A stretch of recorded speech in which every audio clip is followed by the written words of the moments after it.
তো আমরা ফটো নিয়ে আসুন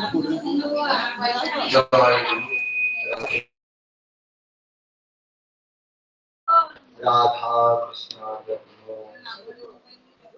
ওম সচ্চিদানন্দ রূপায় যোগে বুদ্ধিশাস্ত্রে শ্রী হেমন্তায় বরিষ্ঠায় নমো অক্লিষ্ট বর্মণে नमो विप्रवरेण्याय जनसंघोदिताय च शुभबुद्धिप्रदात्रे च तस्मै नमो नमः हेमन्ताय नमस्तुभ्यं गुणाविधिवचक्षुषे याय प्राणनाथाय प्राणनामाय ते नमो नमः यस्य प्रसादात् भगवत् प्रसाद यस्य प्रसादात् नवति तोऽपि ध्यायन्स्तुवं तस्य यशस्त्रीसन्धां वन्दे गुरुं श्रीचरणारविन्दाम्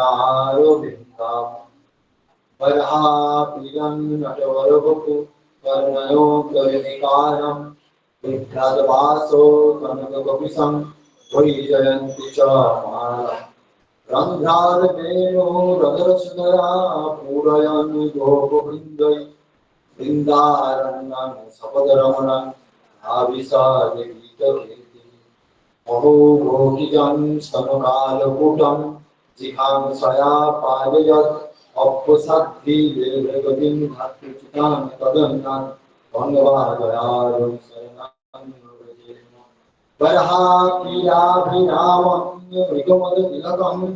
कुण्डलाक्रान्तकण्ठं पञ्जाक्षं कम्बुकण्ठं स्मितस्वगमोहं साधरे नष्टवेणुं श्यामं शान्तं रविकरवसनं भूषितं वैजयन्तां वन्दे वृन्दावनस्थं युगशतोदितं ब्रह्मगोपालकृष्णम् वन्दे वृन्दावनो गुरुकृष्ण कमललोचनं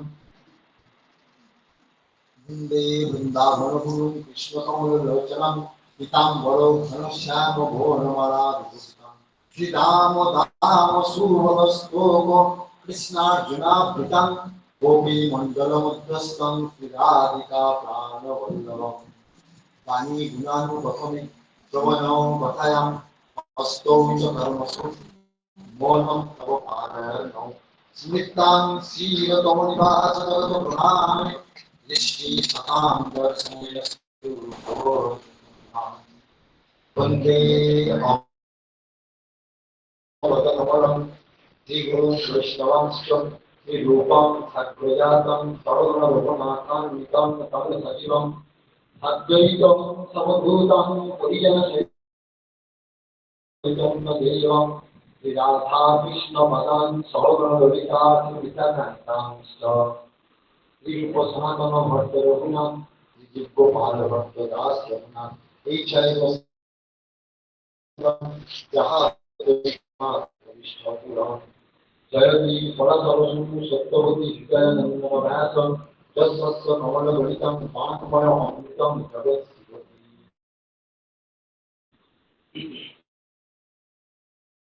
অখিল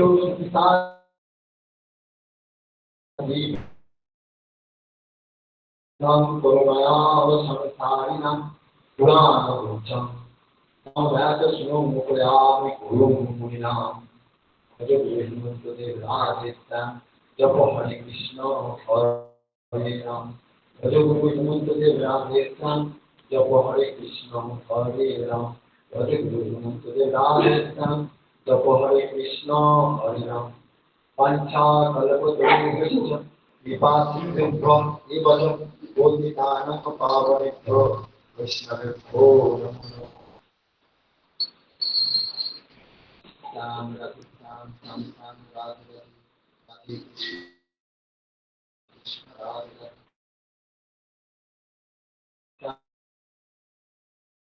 राधे कृष्ण कृष्ण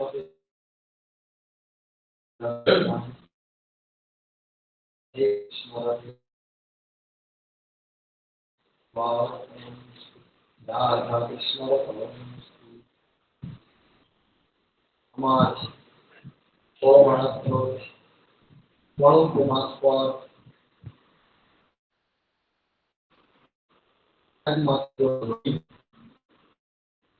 সেই বৈকুণ্ঠের ঈশ্বর তথা গুরু বৃন্দাবনের অধিপতি পরমেশ্বর যিনি আমাদের কাছে আমাদের অখিল ভারত ভাই ভগবত সংঘের রায় রামচন্দ্রপুর গুরুধামে ভগবান ঠাকুর শ্রী শ্রী হেমন্তদেব নাম নিয়ে আবির্ভূত হয়েছে। সেই গুরু ভগবান শ্রী চরণে জানাই আমার অনন্ত কোটি প্রণাম। ঠাকুরের অভেদ আত্মা পরমেশ্বরী ঈশ্বর জগৎ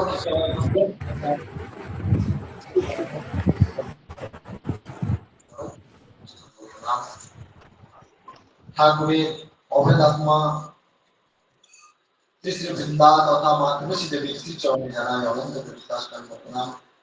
ঠাকুরের অভেদ আত্মা শ্রী শ্রী ভগবান ব্যাসদেব জি এবং তার সুযোগ্য পুত্র শ্রী শ্রী সুখদেব জি ও শ্রী চরণে জানাই অনন্ত কোটি প্রণাম। ঠাকুরের অভেদ আত্মা শ্রী শ্রী ভগবত স্বরূপ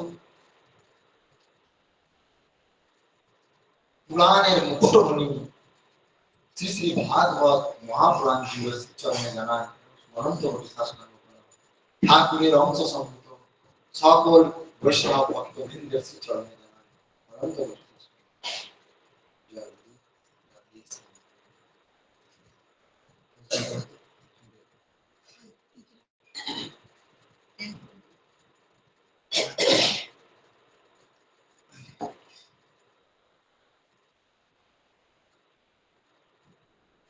আমাদের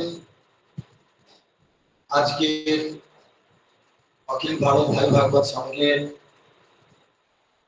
এক মর্মান্তিক বিরহের দিন।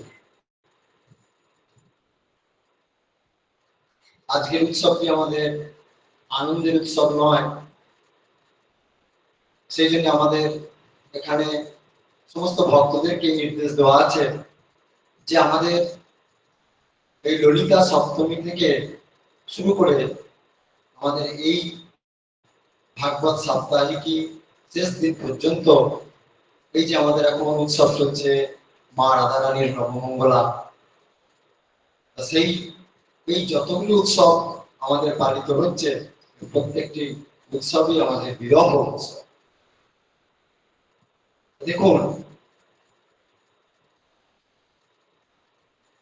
বিরহ কথাটির অর্থ হচ্ছে বিশেষভাবে রত, অর্থাৎ ভগবানের প্রতি বিশেষভাবে রত, ভগবানকে আঁকড়ে ধরার জন্য চেষ্টা, ভগবানকে হারাই হারাই ভাব, ভগবানকে পাচ্ছি না, এই সকল বিভিন্ন উপসর্গের মাধ্যমে বোঝানো হয়েছে বিরহ কথা। আমাদেরও তা ব্যতিক্রম নয়। আমাদের গুরু ভগবান আজকের দিনটাতেই তিনি অন্তর্ধ্যান হয়েছে। অন্তর্ধ্যান মানে চলে যাওয়া নয়, অন্তর্ধ্যান মানে দেহ বা তার অস্তিত্ব নাশ হওয়া নয়। অন্তর্ধ্যান মানে তিনি লুকিয়ে আছেন। তাহলে বিরহ কিসের? না আমরা পূর্বের মতো সেই স্থূল দেহ যেহেতু পাচ্ছি না, সেই জন্য বিরহ। না, এই বিরহ জেগেছিল আজ থেকে ৫,৫০০ বছর পূর্বে গোপীদের। আপনারা সকলেই জানেন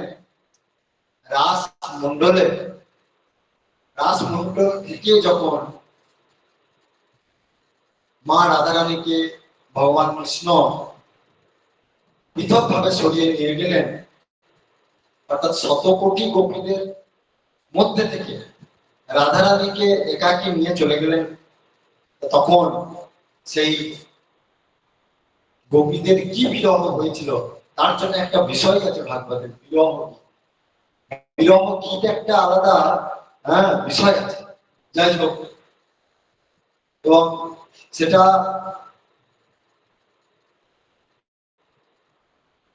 এই অভাব যারা বুঝতে পারছেন তারাই কি অনুভব করতে পারবেন সেই বিরহের কি জ্বালা। তা শুধু কি গোপীরাই সেটা ভোগ করেছিল, আমাদের পরমেশ্বরী মা রাধারানীও ভোগ করেছিল। তারপরেই মা রাধারানীকেও মা রাধারানীর কাছ থেকেও ভগবান অন্তর্ধান হয়ে গিয়েছিলেন। তখন মা রাধারানীর কি অবস্থা হয়েছিল হ্যাঁ, যাই হোক, এগুলি সবই তো শাস্ত্রে দেওয়া আছে বিবাহের কথা। তা তাই বলে তিনি তো অন্তর্ধান হয়ে গেছিলেন, তাই বলে তিনি যে চলে গেছেন একবারে তা তো নয়। কিন্তু সেই না পাওয়ার যে বেদনা, না পাওয়ার যে জ্বালা, হ্যাঁ, তবে অনেক কষ্ট করে, অনেক প্রেম নিবেদন করে, ভগবানের প্রতি হা হুতাশ করে, ভগবানকে হ্যাঁ বিশেষ ভাবে পাওয়ার চেষ্টার জন্য হ্যাঁ অনেক কাণ্ড করে তারপরে ভগবান ফিরে এসেছে, সেটা গোপীদের পক্ষে সম্ভব হয়েছিল। সেই জন্য দেখুন, আজকেও ভগবানের এই যে বিরহ লীলা, আজ আমাদের ভগবান, আমাদের গুরু গোবিন্দ, গুরু ভগবান যে এই যে লীলাটি হ্যাঁ ঘটালেন, এটাও তার একটা মানুষকে শিক্ষা দেওয়ার জন্য। এই জগৎকে, হ্যাঁ জগতের একটি নিয়ম আছে, তো সেই জগতের নিয়মের বাইরে ভগবানও কাজ করেন না। সেই জন্য হ্যাঁ এটি একটি তার নতুন, হ্যাঁ তার নতুন লীলা, চির নতুন, চির নতুন লীলা, হ্যাঁ চিরন্তন যাকে বলে, চিরন্তন লীলা। হ্যাঁ, তাই বলে এটি নয় যে তিনি নাশ হয়ে গেছেন, তিনি সর্বদাই রয়েছেন। দেখুন আশ্চর্যের বিষয়, কারণ আজকে আমাদের এই যে ভাগবত, আজকের ভাগবত বিশেষ করে আমাদের ভাগবত তো দুই প্রকারের বলা আছে। ভাগবত গল্পটা দুই প্রকার, গ্রন্থ ভাগবত আর ভক্ত ভাগবত।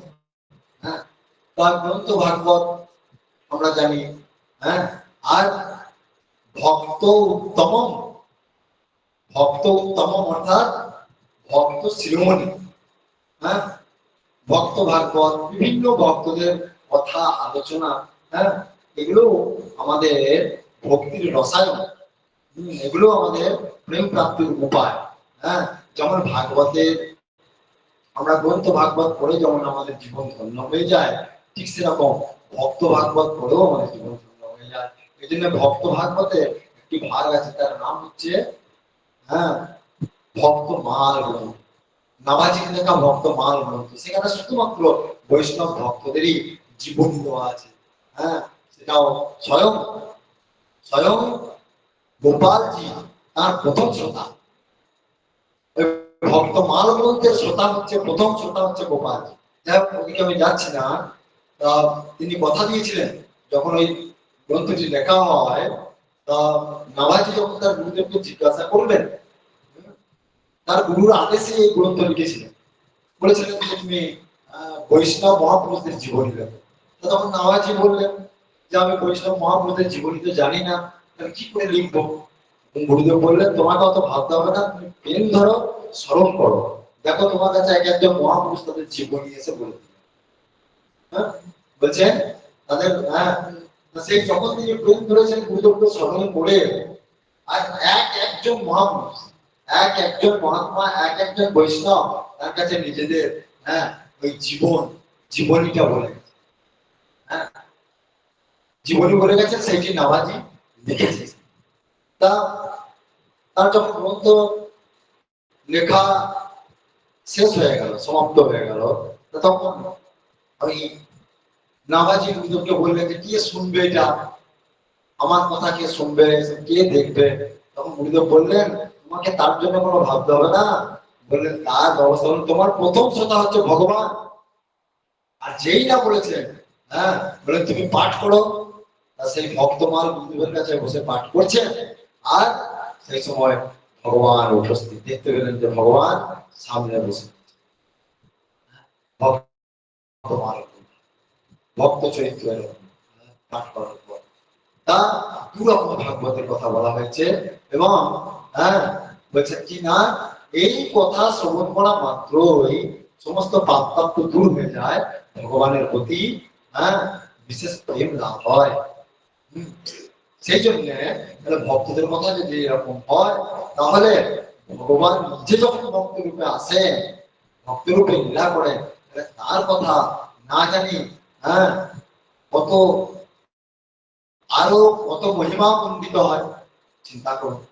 সেই আজ আমরা সেই উত্তম ভাগবত সাক্ষাৎ ভগবান যিনি ভক্ত রূপে গুরু রূপে আমাদের কাছে এসেছেন এই ঠাকুরের জীবনী আমরা আলোচনা করব আজকে।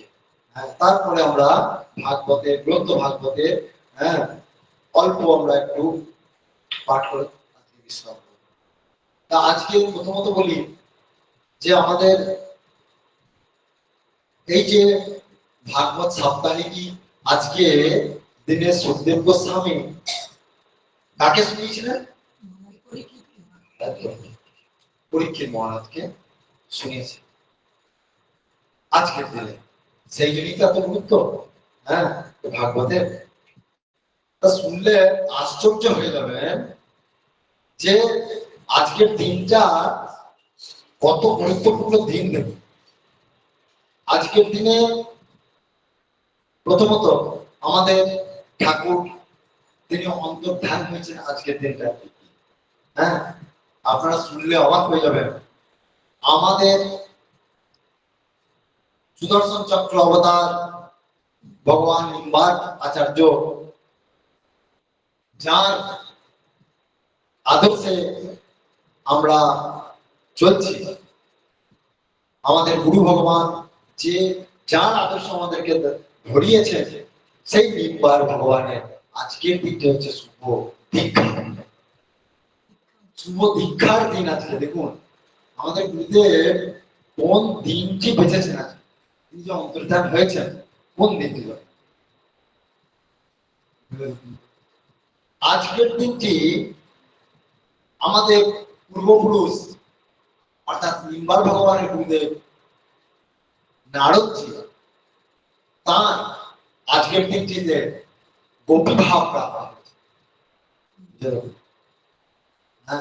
আমাদের যে রত্ন যেগুলি রত্নরা আজকের দিনে রাজা অম্বরীশ মানে ভাগবতে যার একটা উপাখ্যান আছে অম্বরীশ উপাখ্যান, যিনি 9টা ভক্তিকে একসঙ্গে যাজন করতেন, তিনি আজকের দিনে দেহত্যাগ করেছেন। আজকের দিনে যার নামে ভারতবর্ষ সেই ভরত ঋষি আজকের দিনে দেহত্যাগ করেছে। আজকের দিনে সুখদেব গোস্বামীজি যখন পরীক্ষিত মহারাজকে পাঠ করেছিলেন, বেশ কিছু যখন কাজ হয়ে যায়, ঠিক আজকের দিনে অন্য বছরে তো উল্লেখ নেই, আজকের দিনে তিনি দেহত্যাগ করেছেন সুখদেব গোস্বামী। তাহলে বুঝে দেখুন কতগুলি আমাদের শুভ দিন আজকের দিনটা রয়েছে। যাই হোক আরো কিছু কিছু আছে আমার সেই মুহূর্তে খেয়াল করতে পারছি না। এরকম অনন্ত মহিমার দিন আজকে। আজকের দিনে আমাদের ভগবান ভাগবতের মধ্যে অবস্থান করছে। ভাগবতের মধ্যে ভেবে দেখুন আমরা ঘরোয়া আলোচনা করছি আজকে যে দেখুন যে আমাদের ঠাকুর যদি রাধাষ্টমীর দিনে যদি অন্তর্ধান হতেন তাহলে দেখুন আমাদের কত অসুবিধা হতো। কারণ রাধারানী ভাবেই তো তিনি ভাবিত, সেই জন্য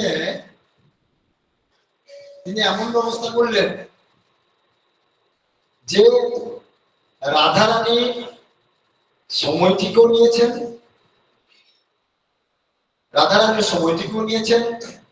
আবার ভাগবতের সময়টিকেও নিয়েছেন। চিন্তা করে দেবেন। এই যে আমাদের নবমঙ্গলা চলছে, মানে কতগুলো জিনিস লুকিয়ে মানে এখানে কতগুলি জিনিস ঢুকে আছে একসঙ্গে। মানে আমাদের ঘরোয়া আলোচনা, এগুলো হচ্ছে আমাদের ঘরোয়া কথাবার্তা, আমাদের আজকে একটু অন্যভাবে আমি আমাদের কাছে পেশ করতে চাইছি কথাগুলো।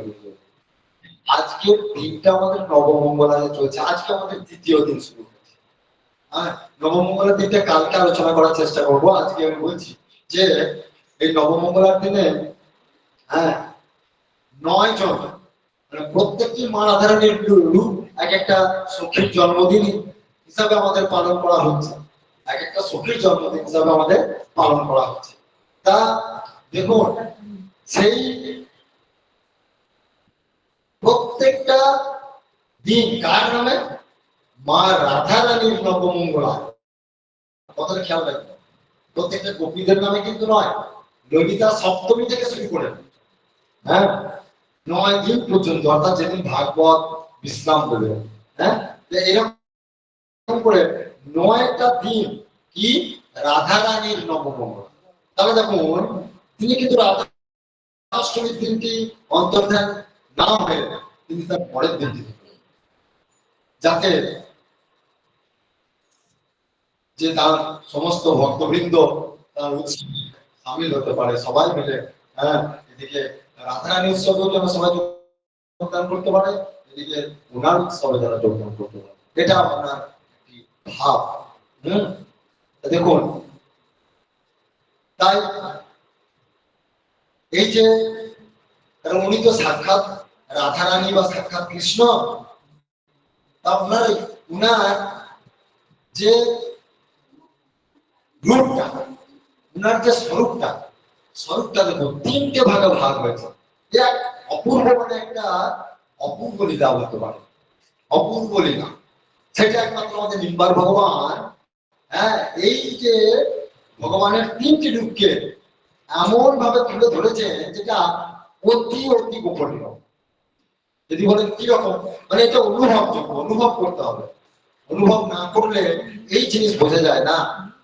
কৃপায় অনুভব করলে দেখবেন খুব আনন্দ হবে। দেখুন, আর বড় প্রমাণ কি নিম্বার ভগবান দিয়ে দিয়েছেন আমাদের, বড় প্রমাণ, যেটি আমাদের গুরুদেব যে শ্লোকটি বলতেন কিনা, রাধা কৃষ্ণ স্বরূপান বই কৃষ্ণ রাধা স্বরূপিনা। তার মানে কি, রাধা কৃষ্ণ স্বরূপান বই কৃষ্ণ রাধা, মানে রাধাই হচ্ছে কৃষ্ণের স্বরূপ আর কৃষ্ণই হচ্ছে রাধা, তাই তো?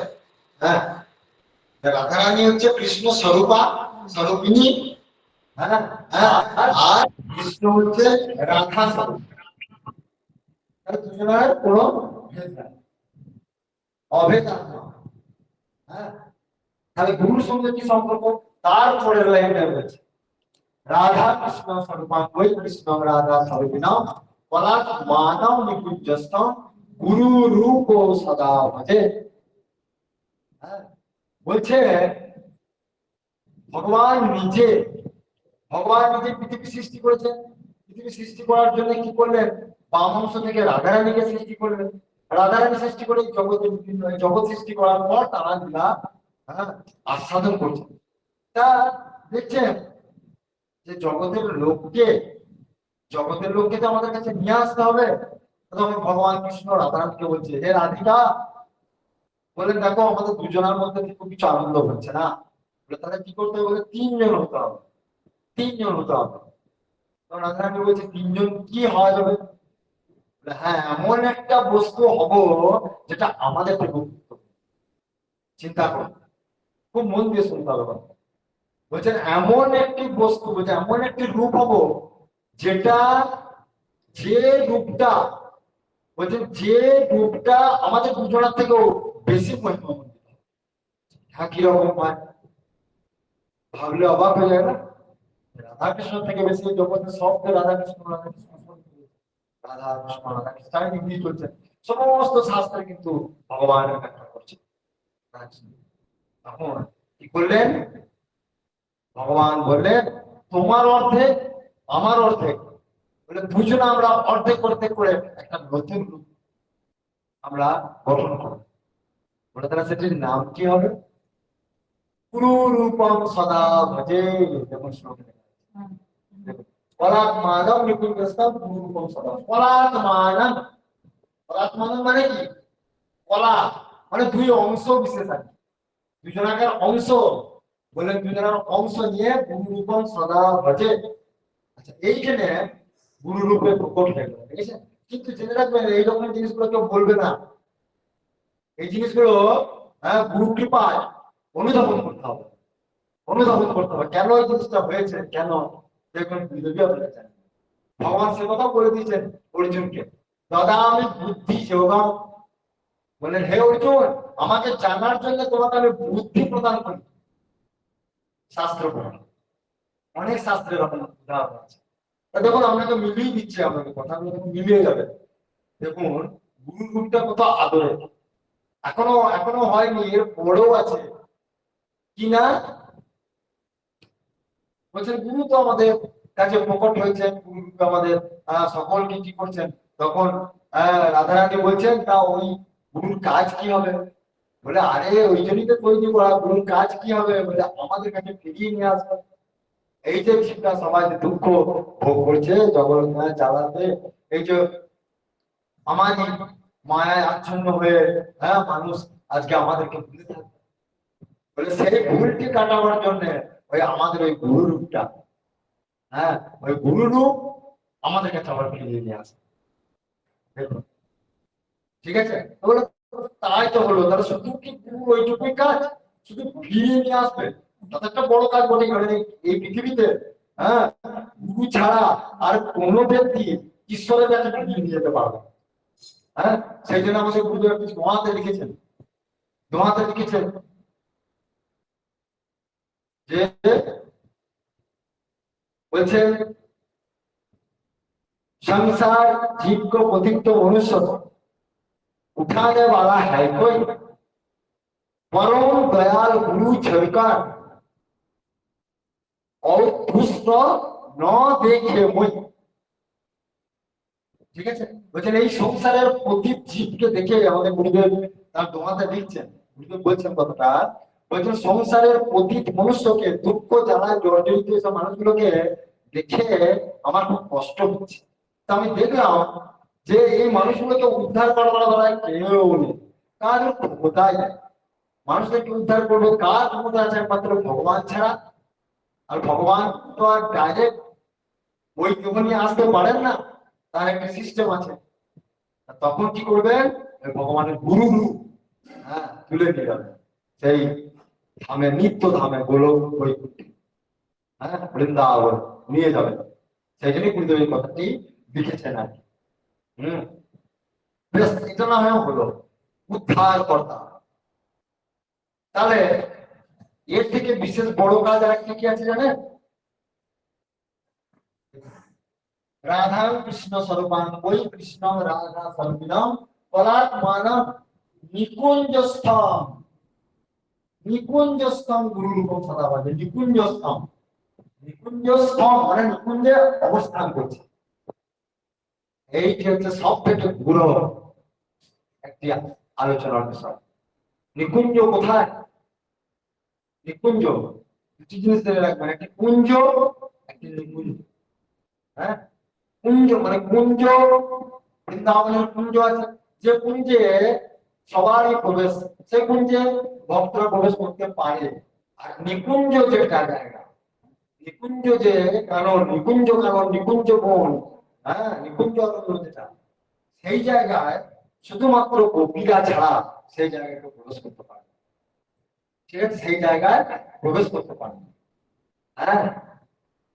চিন্তা করুন, সেই জায়গাটি প্রবেশ করতে গেলে ওই গুরুর উপাসী সেখানে নিকুঞ্জ স্থানে, সেই নিকুঞ্জ কারণে সাক্ষাৎ গুরুদেব গোপী রূপে বিরাজ করছে, গোপী রূপে সেখানে বিরাজ করছে। সেইখানে ওই একমাত্র গুরুদেবী সেই জায়গায় নিয়ে যাবে। তাদেরকে নিয়ে যাবেন যারা সেইভাবে যেতে চায়, তাদেরকে নিয়ে যাবেন। আর যারা সেইভাবে যেতে চায় না তারা অন্যান্য জায়গায় যাবে, কেউ বৈকুণ্ঠে যাবে, কেউ লোকে যাবে, কেউ বৃন্দাবনে যাবে, নিজের নিজের সাধন অনুযায়ী। খুশি হচ্ছে সদ্গুরুর যারা আশ্রিত হয়েছে, কোনো না কোনো কারণে তারা উদ্ধার প্রাপ্ত হবেই হবে। যদি সোজা পথে না আসে তখন তাকে মার দিয়েও যাবে। এইটুকু জানবেন, সদ্গুরু যারা আশ্রিত হয়েছে তারা বড় ভাগ্যবান মানে গুরুর এমন দয়া। কিন্তু যারা সুষ্ঠুভাবে সাধন ভজন করবে, যারা গুরুর নির্দেশ পালন করবে, তারা খুব তাড়াতাড়ি ভগবত ধামে ফিরে যাবে।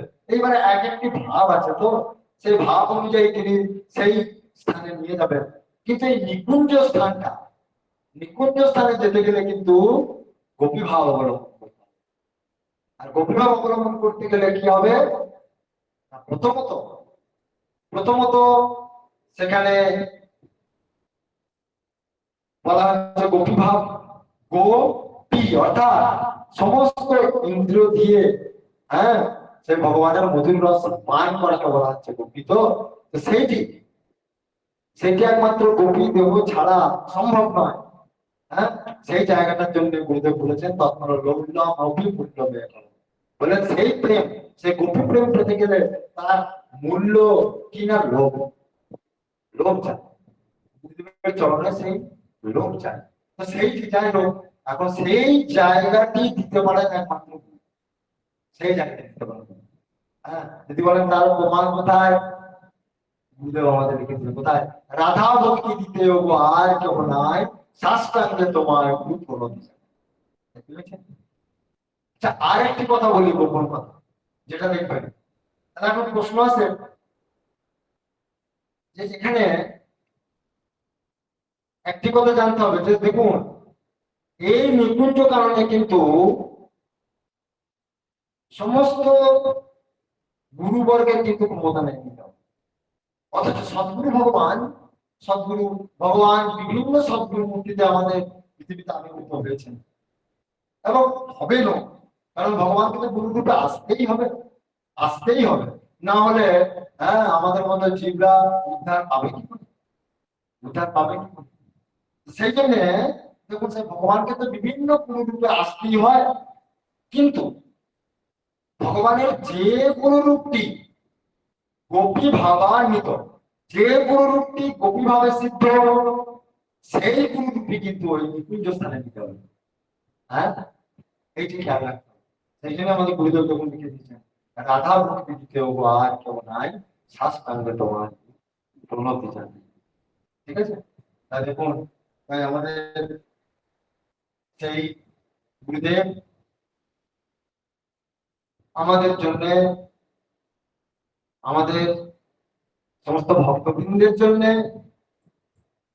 কি করেছেন, খুব সহজ পথ দেখিয়েছেন। হরের নাম হরের নাম হরের নাম কেবলম বলো নাস্তে নাস্তে নাস্তে গতির অন্যথা। এই কলিযুগে হরিনাম ছাড়া গতি নাই, গতি নাই, গতি নাই।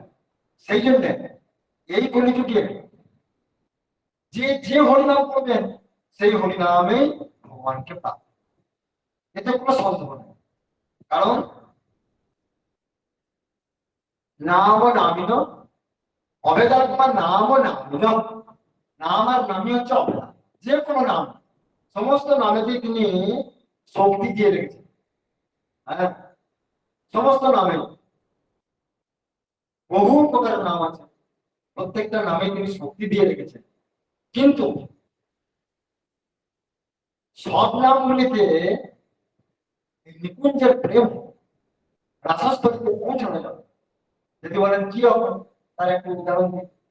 যেমন আপনি নারায়ণ নাম করলে অবশ্যই আপনি বৈকুণ্ঠ পাবেন, কিন্তু নারায়ণ নাম করলে আপনি গোলকে যেতে পারবেন। শুনতে খারাপ লাগবে, কিন্তু এটা সত্যি।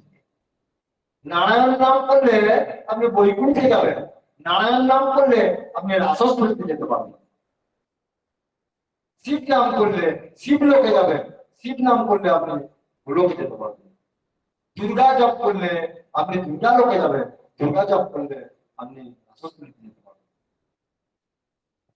রাম নাম করলে আপনি সাকেত পুরীতে যাবেন, রাম নাম করলে আপনি বৃন্দাবনে প্রবেশ করতে পারবেন। বিভিন্ন ভগবানের অবতার আছে, 10 প্রকার অবতার। প্রত্যেকটা অবতারের নাম করলে আপনি উদ্ধার প্রাপ্ত হবেন, প্রত্যেকটাতে আপনি বৈকুণ্ঠ প্রাপ্ত হবেন। গোলক পাওয়া সম্ভব নয়। আর দেখুন, সেই জায়গাটায় আমাদের গুরুদেব কি দিয়েছেন, রাধেশ্যাম, মহা মাধুর্যপূর্ণ নাম দিয়েছে রাধেশ্যাম। রাধেশ্যাম রাধেশ্যাম শ্যাম শ্যাম রাধে রাধে, রাধে কৃষ্ণ কৃষ্ণ কৃষ্ণ রাধে। দেখুন, এই নামটির জন্য ভাবতেই হবে। রাধেশ্যাম বলা মাত্রই একদম মূর্তি প্রকট হয়ে যাচ্ছে, নাকি রাধেশ্যাম বলা মাত্রই ধ্যান হয়ে যাচ্ছে, ভাবতেও হবে। কিন্তু বলতেন, বলে দেখো আমাদের রাধেশ্যাম নামে মূর্তিকে ভাবতে হয়, কিন্তু বলতেন রাধেশ্যাম নামে মূর্তিকে ভাবতে হয়, ঠিক রাধারানী আর শ্যাম নামে প্রকট হয়ে গেছে নামের আপনি। এই মাধুর্যময় মূর্তি জপ করতে করতে, জপ করতে করতে বৃন্দাবনে সবাই প্রবেশ করলেন, গোলকে সবাই প্রবেশ করলেন। গুরুদেব সেই ব্যবস্থাটাই কিন্তু করেছেন। দয়া করে। হ্যাঁ, তাহলে তিনি আমাদের জন্য কি দিয়েছেন। আর সেই জন্যই দেখুন, আমি একটা প্রশ্ন, ওনাকে প্রশ্নোত্তর থেকে একটা প্রশ্ন করা হয়েছে, আমি সেটি পাঠ করছি আপনাদেরকে, দেখুন কি গুরুত্বপূর্ণ প্রশ্ন। এই ভাবধারা কে বুঝবে? হ্যাঁ, এই ভাবধারা, আমাদের এই ভাবধারা কে বা কারা বুঝবে, সে কথা আমি বলছি না, গুরুদেব বলছেন।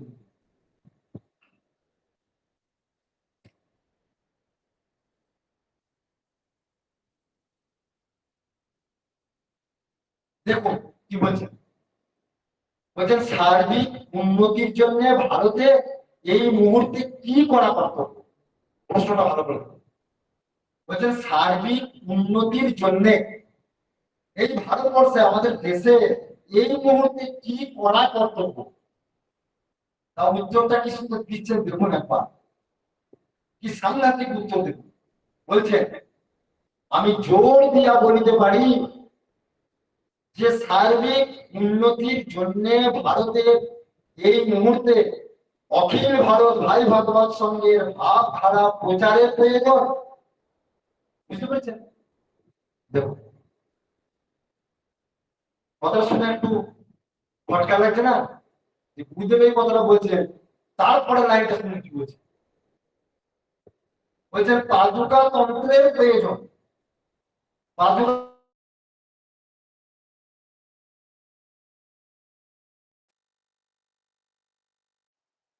তন্ত্র মানে কি? মানে যেখানে মনটা থাকবে পাদুকার নিচে, পায়ের নিচে নয়, পায়ের নিচে থাকবে পাদুকা, তার নিচে। ব্যাপারটা বোঝা যাচ্ছে? পাদুকা তন্ত্র, গুরু গোবিন্দের যে পাদুকা, যে জুতা, জুতো, সেই জুতার তলায় মনটা থাকবে। বলছে এই এই রকম মানে কি দিন ভাব, অর্থাৎ দিন ভাব, যে অহংকার শূন্য, হিংসা শূন্য, এটা হচ্ছে পাদুকা তন্ত্রের সার।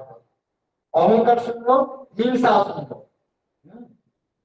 দেখুন আজকে গুরুদেব আগে থেকে, কত আগে, এটা তো বহু পুরাতন প্রশ্ন তৈরি, অনেক আগে, আজকে প্রায় 25-30 বছর আগের কথা লিখে দিয়েছে। দেখুন আজকে আমাদের ভারতবর্ষের উত্তরোত্তর হিংসা বেরিয়ে যাচ্ছে। কোনো খুনি, আজকে কোনো মানুষ ঠিকঠাক সুরক্ষিত নয়, ছেলে মেয়েরা বাইরে যাবে, কেউ সুরক্ষিত নয়, কোনো প্রশাসনও ঠিক নাই, রক্ষকই ভক্ষক হয়ে যাচ্ছে। তাই যখন গুরুদেব আগেই আমাদের ভবিষ্যৎ বাণী করে দিয়েছে, তাই বলছেন এই মুহূর্তে ভারতবর্ষে, হ্যাঁ, অখিল ভারত ভাই ভাগবত সঙ্গে ভাব ধারার প্রয়োজন। আমি জোর দিয়ে বলতে পারি। কে বলছেন? গুরুদেব কথা বলছেন, আজ থেকে 25-30 বছর আগে এই কথাটি বলেছেন। পাদুকা তন্ত্রের প্রয়োজন। আমাদের ভারতবর্ষ ভাতৃতন্ত্রের দেশ, আমাদের ভারতবর্ষ ভাতৃতন্ত্রের দেশ।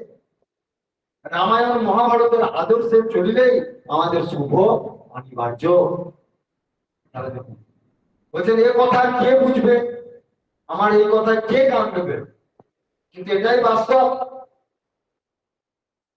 বুঝতে তো একদিন হবে।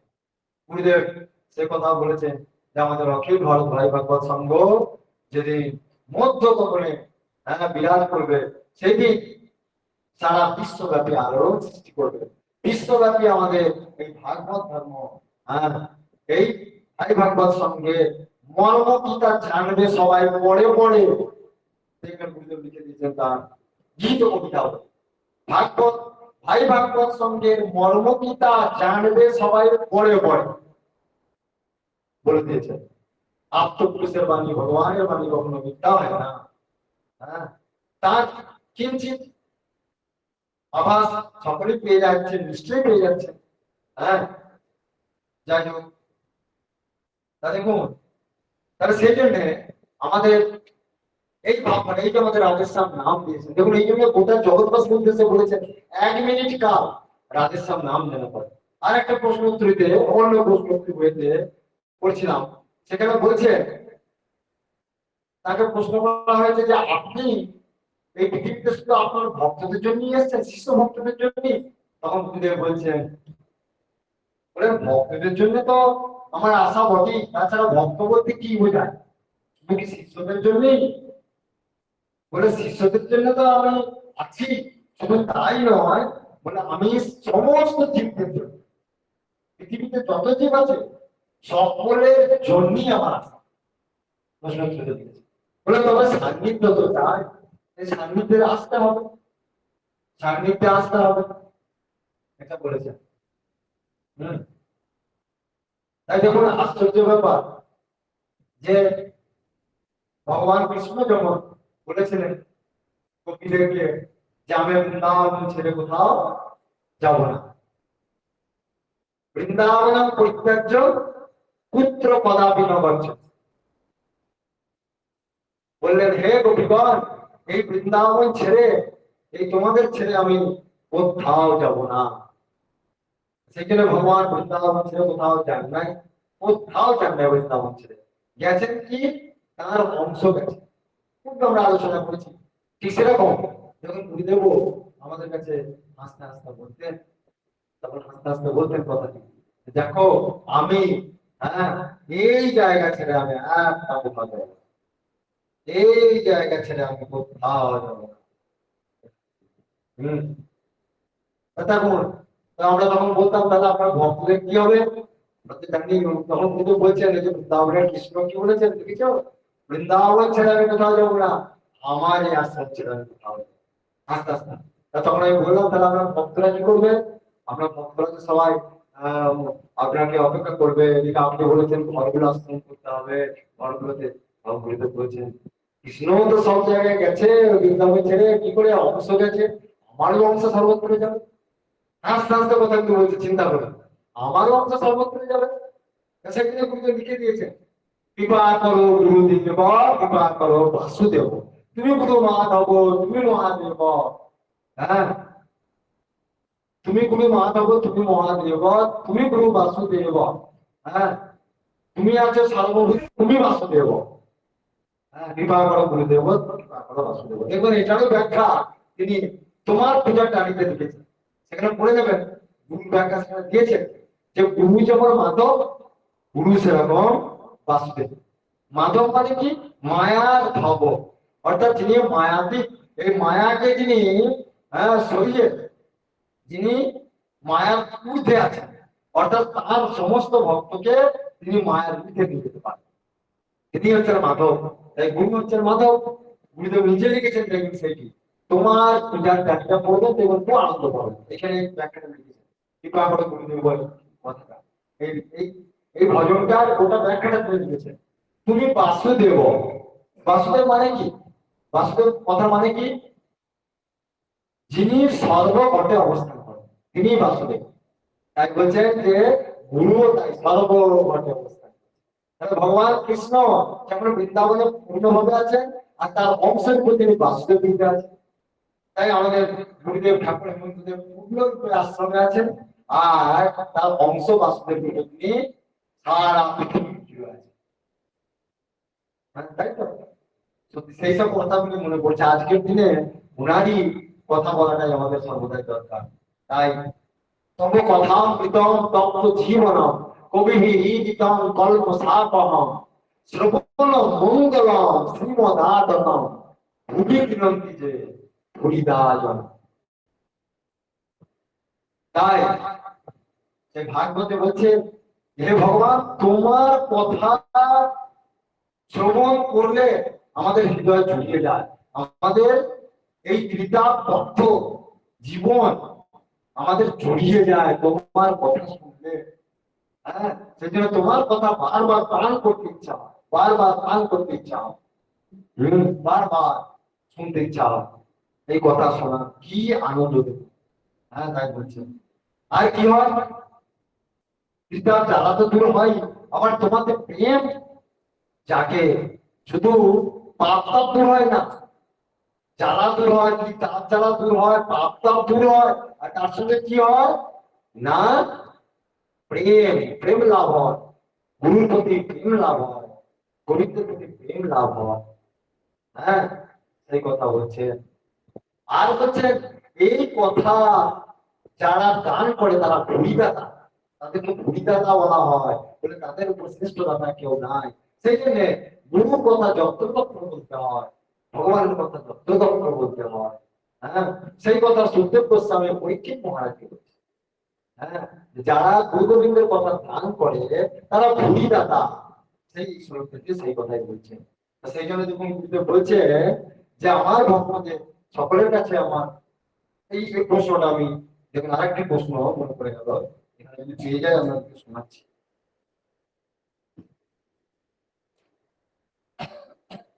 হ্যাঁ, এই যে, দেখুন এই প্রশ্ন উত্তরটি শুনুন। ওনাকে প্রশ্ন করা হয়েছে যে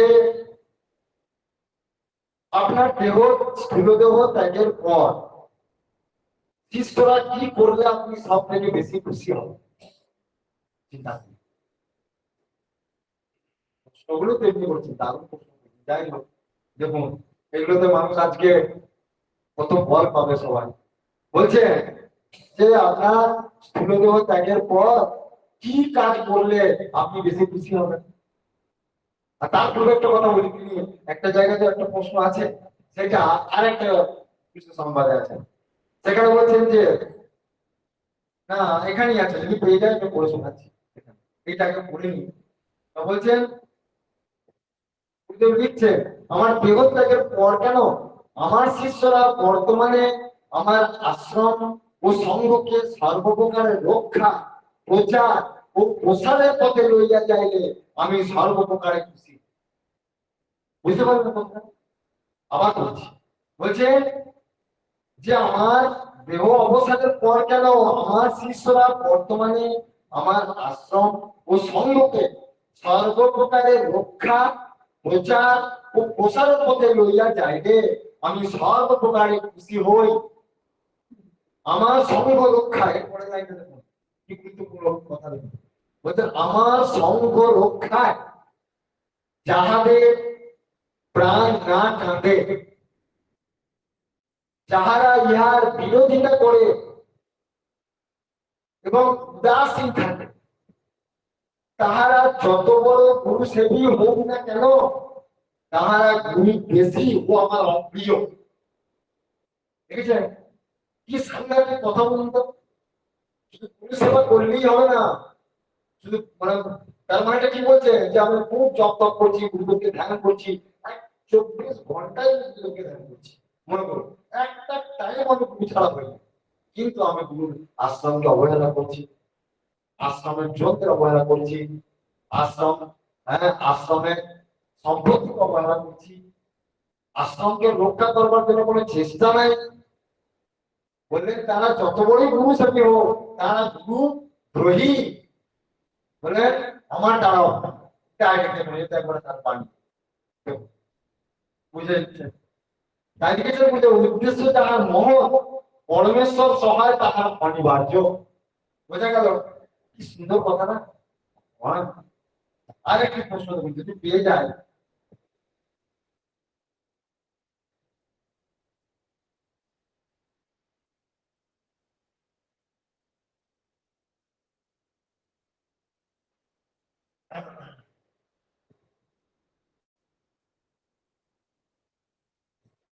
বলছে সব শিষ্যই কি আপনার কাছে সমান ও প্রিয়?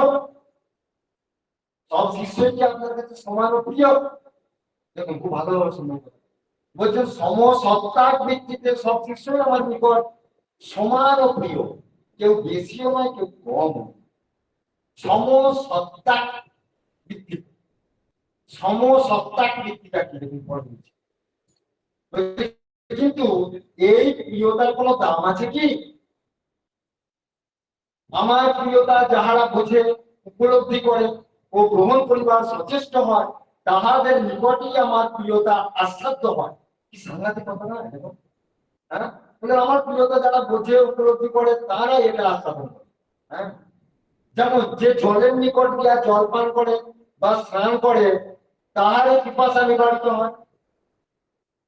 জল তো সবারই কাছে সমান, কুয়োতে জল আছে সবার জন্য, বেছে বেছে না। ও ব্রাহ্মণদের জন্য, চন্ডালদের জন্য নয়, বা বড় লোকদের জন্য, গরিবদের জন্য নয়, যেই যাবে সেই জল পাবে, নাকি? ঠিক সেরকম বলছেন গুরুর প্রেম ভালোবাসা যারা নিতে পারবে তারাই নেবে। হ্যাঁ, তাই বলছে যে যে অগ্নির সান্নিধ্যে গিয়া তাহার পাপ তাপ গ্রহণ করে বা যে অগ্নির সান্নিধ্যে গিয়া তাহার তাপ গ্রহণ করে বা তাহাকে কাজে লাগায় তাহারই অগ্নি উপকারক হয়, অন্যের নহে। যেমন কাষ্ঠস্থিত বহ্নি বা বস্ত্রগত বহ্নি তত্ত্ব কাষ্ঠে বা বস্ত্রে বর্তমান থাকিলেও উহার যেমন কোনো কার্যকারিতা প্রমাণিত হয় না, সেই তার মানে কি পাথরে কিন্তু আগুন আছে, সে দুটো পাথর ঘর্ষণ করতে হবে তো, তবে তো আগুনটা বেরোবে, কিন্তু আগুন তো আছে সেখানে। এবার সেটা আমরা যদি না নিতে পারি তার জন্য পাথরের দোষ, এটা আমাদের দোষ। তাই বলছেন সেটি গুরুর বা সেই ভগবানের ভালোবাসা গ্রহণ করিবার যাহা শক্তি হইয়াছে সেই গ্রহণ করিতে পারে, অপরের নয়। তাই সকল শিষ্য প্রিয় হইলেও কর্মদোষে অপ্রিয়র মতো দেখায়। যাই হোক, তা এইরকম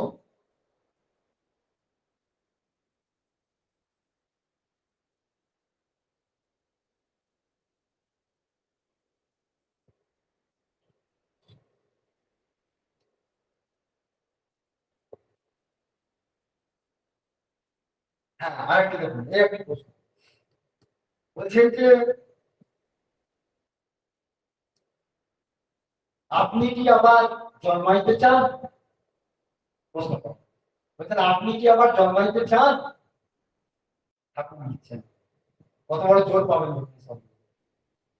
বলছেন আমার শিষ্য ভক্তরা যতদিন না ভাগবতী চেতনায় কৃতার্থ হন ততদিন আমাকে জন্মাইতেই হইবে।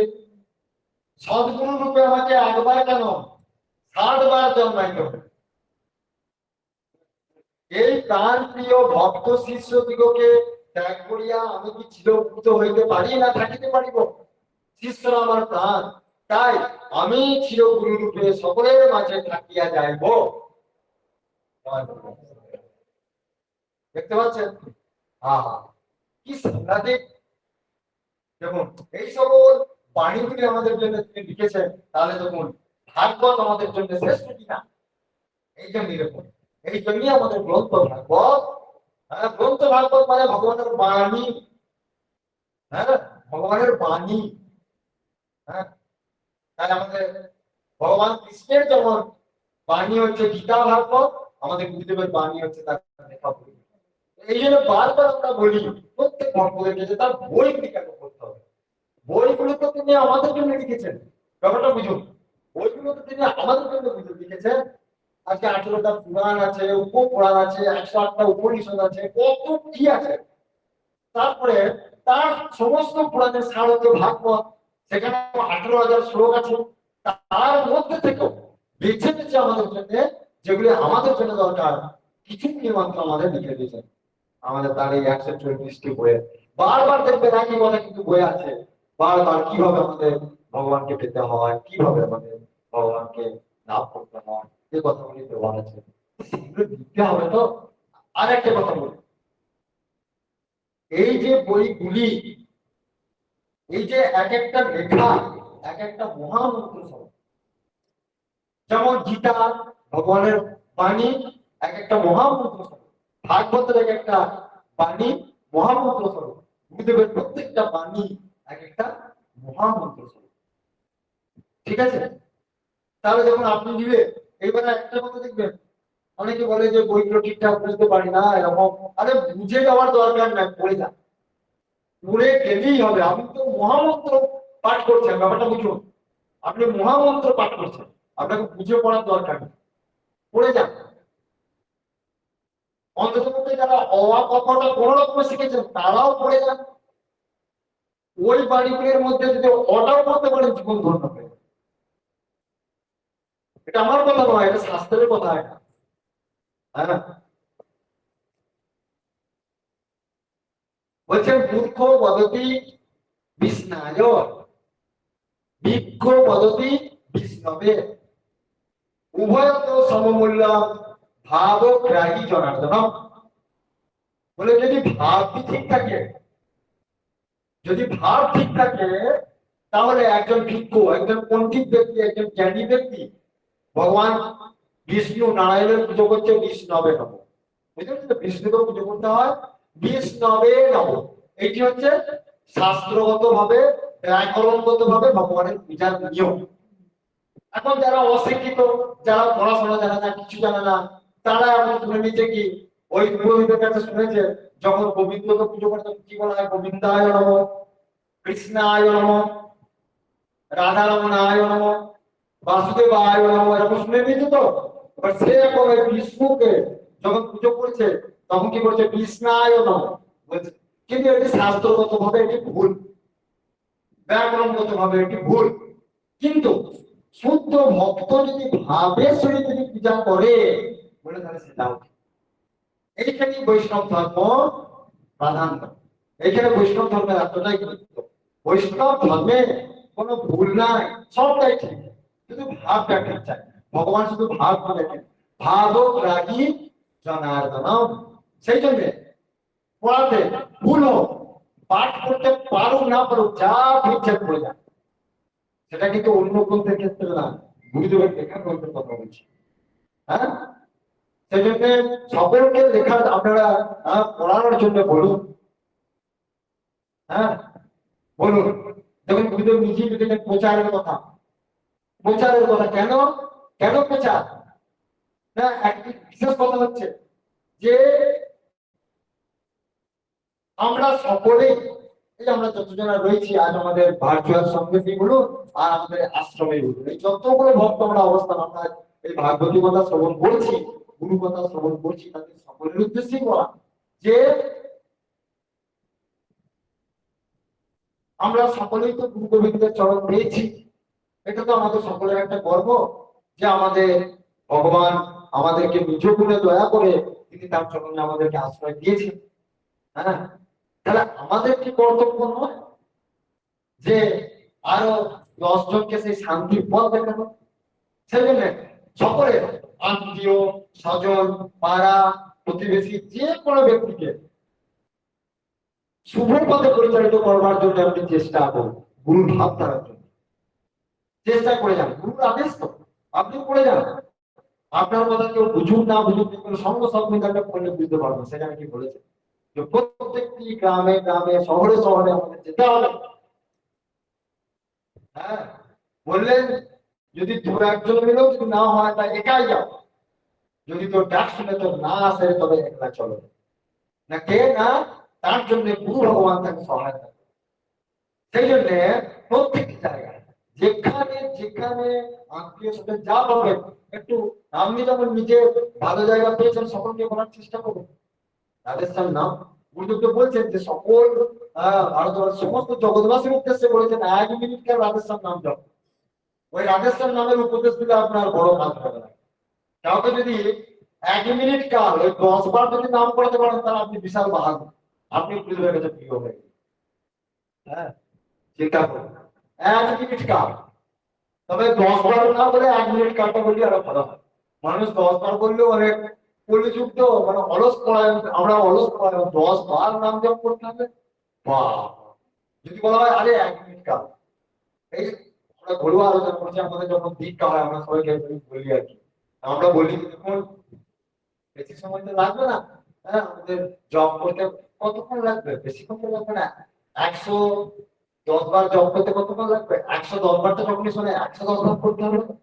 110 বার যখনই বলা হয় 4 থেকে 5 মিনিট সময় লাগবে, ওই কি হয়ে যাবে, হ্যাঁ কি 4 থেকে 5 মিনিট, 5 মিনিট সময় লাগবে প্রতি মানুষের। সেই জন্য কায়দা করে বলে উঠতে হবে যে এক বছর গুরুদেব যখন বাড়িতে লিখেছে, হ্যাঁ সমস্ত জগৎবাসীর উদ্দেশ্যে বললেন, জগতের বিশ্বের মা বাবার উদ্দেশ্যে সকলকে বলছি, আপনারা যদি সুখ শান্তি পেতে চান তার 1 মিনিট কাল রাধেশ্যাম নাম জপ করুন।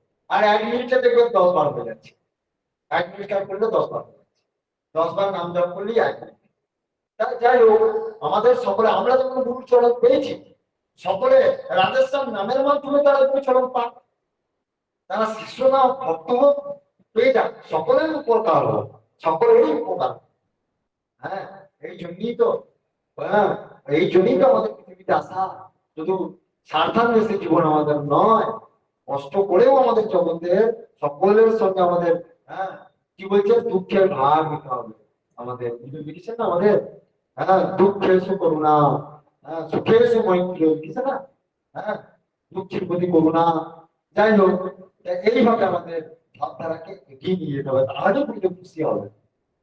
হ্যাঁ, তা আজ আমাদের ঠাকুরের আমি একটুখানি ওই জীবনী ঠিক পাঠ করছি। হ্যাঁ, জীবনী, আজ আমাদের অনেকটা দেরি হয়ে গেল, কাল থেকে আরেকটু আশা করি আগে আমরা শুরু করার চেষ্টা করব। আজকে তো সারাদিনই আমাদের অনুষ্ঠান হয়েছে, তবু দেখুন ভক্তই থাকে। আজকে আমাদের এখানে মা বাবারা, আমি তো ভেবেছিলাম যে এখানে হয়তো কেউ আসবে না, আমাদের ভার্চুয়াল সঙ্গে মা বাবারা সব থাকবে আর আমাদের আশ্রমে যে কয়জন আছে থাকবে, এই কয়জনই পাঠ করতে হবে। কিন্তু দেখুন আজকে এসেছে তো সবাই কষ্ট করে, দেখুন সবাই কিছু হতে সবাই এসেছে। তো দেখুন, তো সেই জন্য প্রথমত কথা ছাড়া ভাগবতী কথা মাহাত্মটা একবার শোনেন কি বলছে। মাহাত্মটা শুনে আমরা বুঝবো, জীবনীটা একটু পাঠ করি।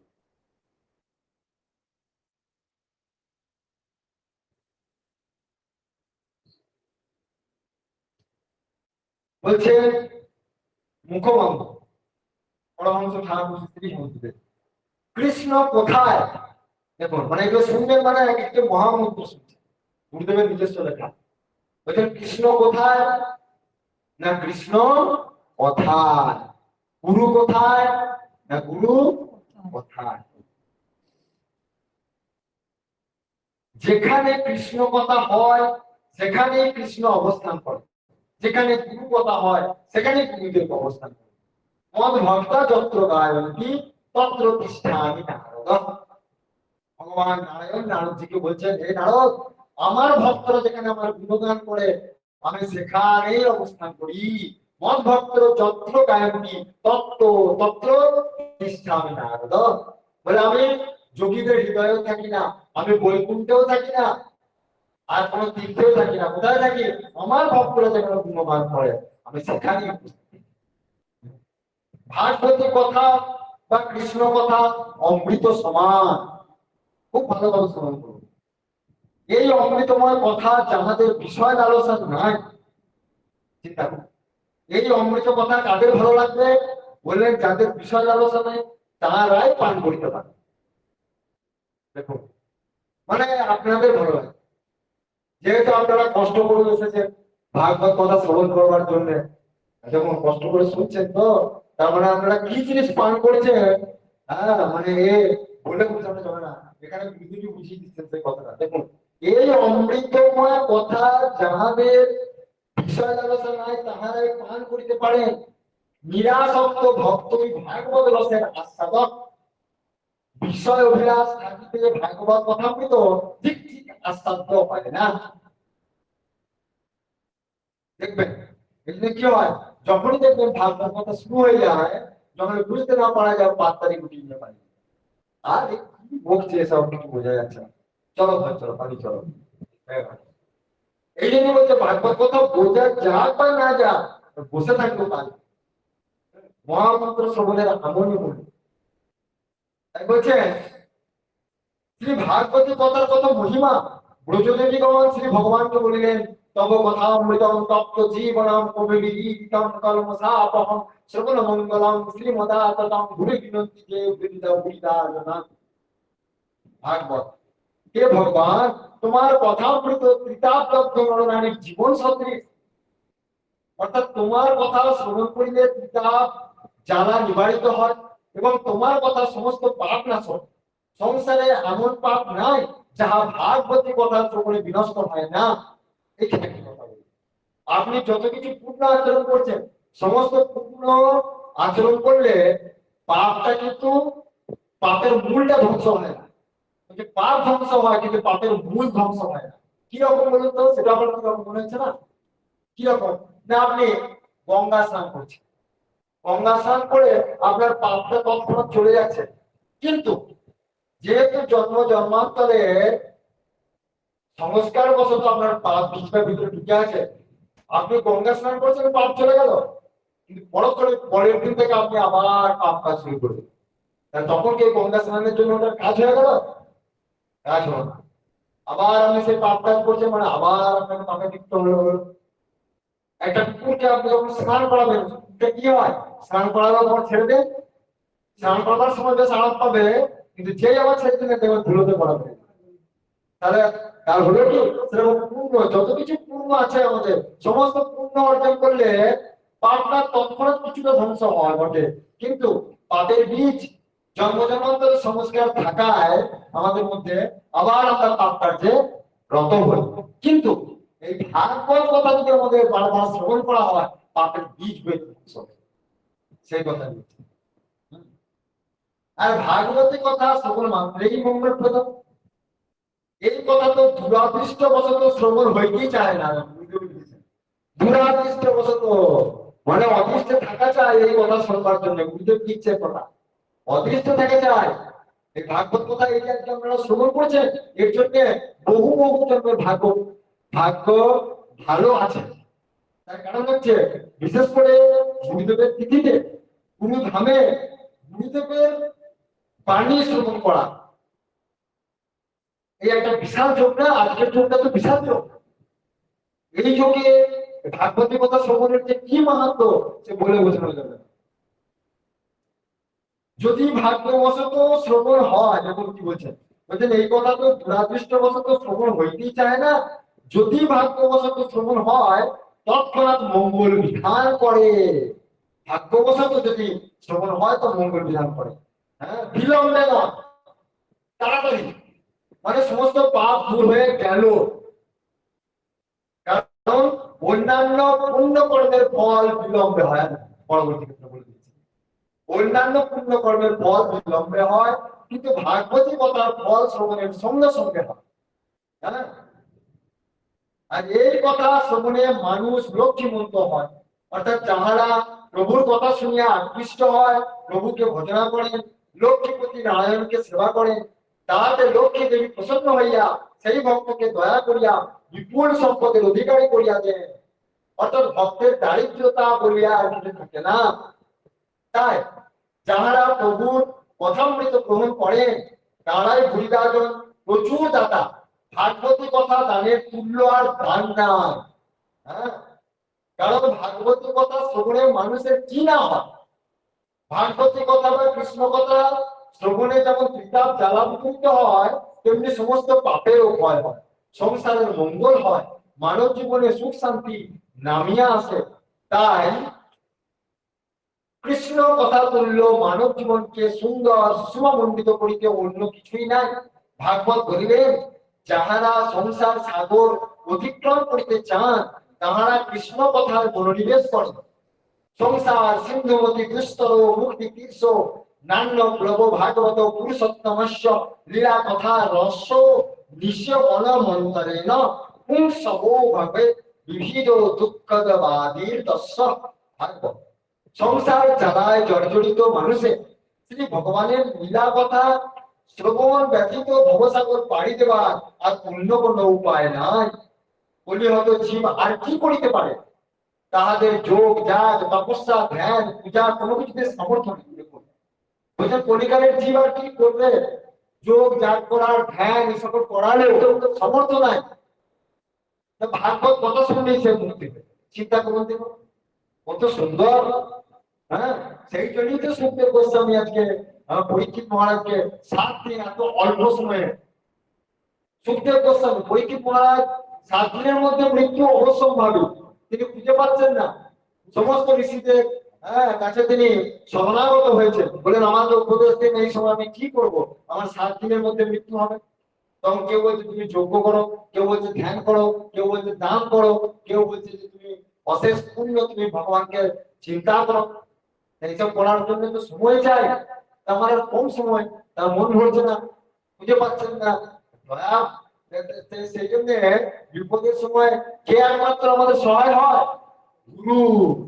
ওই জন্য বলছে গুরু বিনে বন্ধু নাই, গুরু বিনে সহায় নাই, গুরু বিনে আত্মীয় নাই, গুরু বিনে দেব নাই, গুরু বিনে ভগবান নাই, গুরু বিনে তপস্যা নাই, গুরু বিনে মন্ত্র নাই, গুরু বিনে ধ্যান। গুরুই হচ্ছে আমাদের চিন্তা। সেই কথা ভাগবত বলছে। তাই যে কথাটা পূর্বে বলতে গেছিলাম, হ্যাঁ, সেই কথাটা আবার ফিরে আসে একবার, যে সমস্ত বাক্যদেব বুঝলাম না, সমস্ত শাস্ত্রে শুধু ভগবানকে ভজনা করো, ভগবানকে ভজনা করো, এই কথা বলেই যাচ্ছে সবাইকে। কিন্তু ভগবান অন্তরঙ্গ একটা কথা বলে দিচ্ছেন ভাগবতে। কি বলুন তো? সমস্ত প্রাণী বলা আছে, শুধু ভাগবতেই নয়, ভাগবত তো শ্রেষ্ঠ গ্রন্থ, ভাগবতে তো আছেই, কিন্তু সেইটা সব মানুষ বুঝে উঠতে পারে না। দেখুন, এক নম্বর কথা, সবাই তো ভগবানকে ভজনা করবার জন্য ব্যস্ত, তার জন্য কিন্তু গুরু পন্থা সকলকে গ্রহণ করতে হয়, গুরুকরণ সবাইকে করতে হয়, কিন্তু গুরুর প্রতি কি সেই নিষ্ঠা থাকে? সবাই কিন্তু ভগবানের প্রতি নিষ্ঠা থাকে। ভগবান বলতে কারো কৃষ্ণ, কারো রাধা, কারো দুর্গা, কারো শিব, আর গুরু সাইডে। অথচ গুরুর কাছে মন্ত্র নিতে হয়, এটা জানেন যে না হলে দেহ পবিত্র হয় না, এটুকু বোধ আছে, কিন্তু ওই বোঝা থাকে। কিন্তু এইটাই হচ্ছে সব থেকে গূঢ় তত্ত্ব, যেখানে ভাগবত বলছে। কি বলছে ভাগবতে? ভগবান বলছে, হ্যাঁ, উদ্ধবজিকে বলছে, হে উদ্ধব, তোমাকে অনেক কথা বললাম, অনেক জ্ঞান কথা। ভাগবতে, ভাগবতে কত শ্লোক ছিল জানো পূর্বে? 1,00,000 শ্লোক ছিল। 1,00,000 শ্লোক থেকে 18,000 শ্লোক, হ্যাঁ, নারদজি আমাদের ব্যাসদেবকে দিয়েছে। নারদজি তো 4টে শ্লোক দিয়েছিলেন, সেটা তারই পথে ভগবান ব্যাসদেব 18,000 শ্লোকে সেটা ধ্যানের মাধ্যমে পেয়েছিলেন, ওই 1,00,000 শ্লোক। যাই হোক, তো সেটি সুখদেব গোস্বামী শুনিয়েছিলেন ও রাজা পরীক্ষিতকে। তো সেইখানের মধ্যে একটি গূঢ় শ্রেষ্ঠ শ্লোক কি জানেন? সেই শ্লোকটি হচ্ছে, উদ্ধবজি উদ্ধবজিকে বলছে, উদ্ধব, তোমাকে আজ একটি গোপন কথা বলবো, যে কথা কেউ বলে না গো, কেউ বলে না। সেটা কি জানো? বলে, এই এত যোগা তপস্যা কত কি চলছে, দেখো দেখো। বলছে, ভক্তরা আমাকে পাওয়ার জন্য একবারে ছটফট করছে চারিদিকে।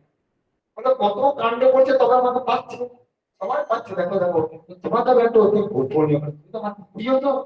কারণ তোমার মতো আমার শিবও আমার মতো প্রিয় নয়, তোমার মতো আমার লক্ষ্মীও আমার অত প্রিয় নয়, তোমার মতো আমার জীবনও অত প্রিয় নয়। সেই জন্য তোমাকে একটা গোপন কথা বলছি। বলে, কি বলো বলো বলো আমাকে। হ্যাঁ, বলে, তোমার কি কষ্ট হচ্ছে না? বলছে, না প্রভু, এরকম গোপন কথা, যেখানে শিবের মতো ব্যক্তি আপনার প্রিয় নয়, যেখানে লক্ষ্মী আপনার অর্ধাঙ্গিনী সেও আপনার প্রিয় নয়, যেখানে আপনার আত্মা আপনার প্রিয় নয়, সেখানে আমি আপনার প্রিয়। বললো, হ্যাঁ, তুমি আমার প্রিয়, কারণ তুমি আমাকে ছাড়া কিছু জানো না। সেখানে তোমাকে আমি একটি গোপন কথা বলছি, সেটা কি? तुझसे अहम सर्वभूतात्मा गुरु शुश्रूषया। तुझसे अहम सर्वभूतात्मा गुरु शुश्रूषया। বলছে, জানো তো, আমাকে অত কিছু করবার জন্য সন্তুষ্ট করতে হয় না। বলে, কেবল যদি কেউ গুরুকে সন্তুষ্ট করে দেয়, সহজেই আমাকে সন্তুষ্ট করতে হবে, বুঝলে? যাও, আমাকে আর বুঝিও না, আমি এখন চললাম। ওই বলে ভগবান নিজের পক্ষে চলে গেলেন। আর বুঝেন কি বলছেন? আরে গুরু এইরকম নিপুণ গেছে, যাও সেই কথাটা বলতে বলতে তো একটা প্রসঙ্গে গিয়েছিলাম, তা সেই কথাটা আমাদেরকে ধরে দিলাম। রাধা কৃষ্ণ সর্বাঙ্গই কৃষ্ণং রাধা সর্বনাম পরাৎ মানব নিকুঞ্জস্থান গুরু রূপম সদা ভবে। ঠিক সেই রকম আবার এই ভগবত লীলাতে, সেরকম আবার এই ভগবত লীলার মধ্যে আবার আবার এই কৃপার মধ্যে যারা গুরুকে সন্তুষ্ট করছে, তারা তো ভগবানকে প্রাপ্ত হচ্ছে, এটা একটা জানা গেল। আবার এইখানে আবার আরেকটা অতি গোপনীয় কি না, যেটা গভীর ভাবে ভজনা করতে গেলে গুরুদেবকে গভীর রূপে জানতে হবে। কিভাবে? আমাদের মেম্বার সম্প্রদায়ে যারা গুরুবর্গ আছেন পূর্বে, তারা সকলেই গভীর রূপা সখী, কেউ মঞ্জুরি রূপা, কেউ সখী রূপা, কেউ গভীর রূপা। সেরকম আমাদের গুরুদেব হচ্ছেন সাক্ষাৎ ললিতা দেবী ভাবান্বিত, হ্যাঁ, এক ব্যক্তি। তিনি সাক্ষাৎ ভগবান কৃষ্ণ, তিনি সাক্ষাৎ রাধারানী, কিন্তু তিনি ললিতা সখী প্রেমকে আস্বাদন করবার জন্য এই অবতারে এসেছেন, এই গুরু রূপে এসেছেন। হ্যাঁ, আর এই ললিতা সখীর কথা আমরা কালকে আবার আলোচনা করবো। যাই হোক, সেই ললিতা সখীর পারমিশন ছাড়া ওই নিকুঞ্জ ভবনে, নিকুঞ্জ স্থানে কেউ প্রবেশ করতে পারে না। সেই জন্য জানেন, একটি গোপনীয় আমাদের গুরুদেবের গর্ভধারণে মায়ের নামে একটি নিকুঞ্জ স্থান, যেটি উপরে এখন আছে, যেটি মহাশয় যেখানে থাকে সেই বাড়িটি, সেই ঘরটির নাম হচ্ছে নিকুঞ্জ, উমা শশী নিকুঞ্জ। আর কাশীভূষণ কুঞ্জ হচ্ছে উনি যে ঘরটা থাকেন। যাই হোক, তা তিনি কুঞ্জতেও অবস্থান করেন আবার নিকুঞ্জতেও অবস্থান করেন। কুঞ্জতেও তারও, কুঞ্জতে যেতে গেলেও তারও আদেশ, মানে তারও কৃপা দরকার, আর নিকুঞ্জ ভবনে যেতে গেলেও সেই গুরুর উপাসকীয়, হ্যাঁ, সেখানেও তার করুণা দরকার। ঠিক আছে, সেই জন্য নিকুঞ্জ। তাহলে আমরা সেই গুরুকে লাভ করেছি। হ্যাঁ, সেই জন্যই ভাগবত কি বলছে, যে সংসার জ্বালায় জর্জরিত মানুষের ভগবানের লীলা কথা শ্রবণ ব্যতীত ভবসাগর পাড়ি দেবার আর অন্য কোনো উপায় নাই। সেই কথাই সুখদেব গোস্বামী যখন বললেন যে কেউ কিছু বলতে পারলো না 7 দিনের মধ্যে সময়, তখন এই গুরু বিপদের সময়, গুরু বিনা বন্ধু নাই, গুরু ছাড়া আর কেউ নাই, সেই সময় হ্যাঁ গুরুকে স্মরণ করছিলেন, গুরু এসে হাজির।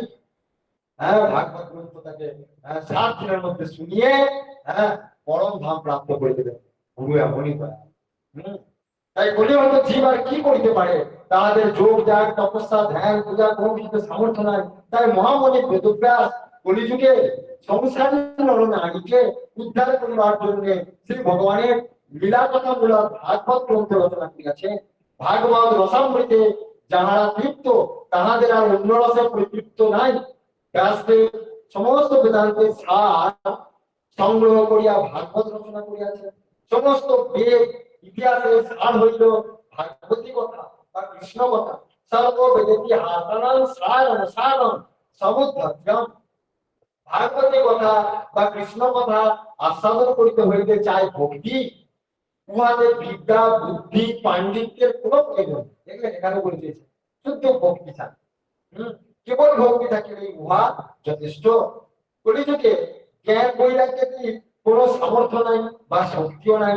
তাই একবার দেবর্ষি নারদ বিনাযন্ত্রে হরি ভগবান বলিতে বলিতে আকাশ পথে যাইতে যাইতে দেখিলেন বৃন্দাবনের যমুনার তীরে এক যৌবনবতী সুরূপা মহিলা দুই পার্শ্বে 2টি মুমূর্ষু বৃদ্ধের গায়ে হস্ত বুলাইয়া ক্রন্দন করিতেছে, কাঁদছেন।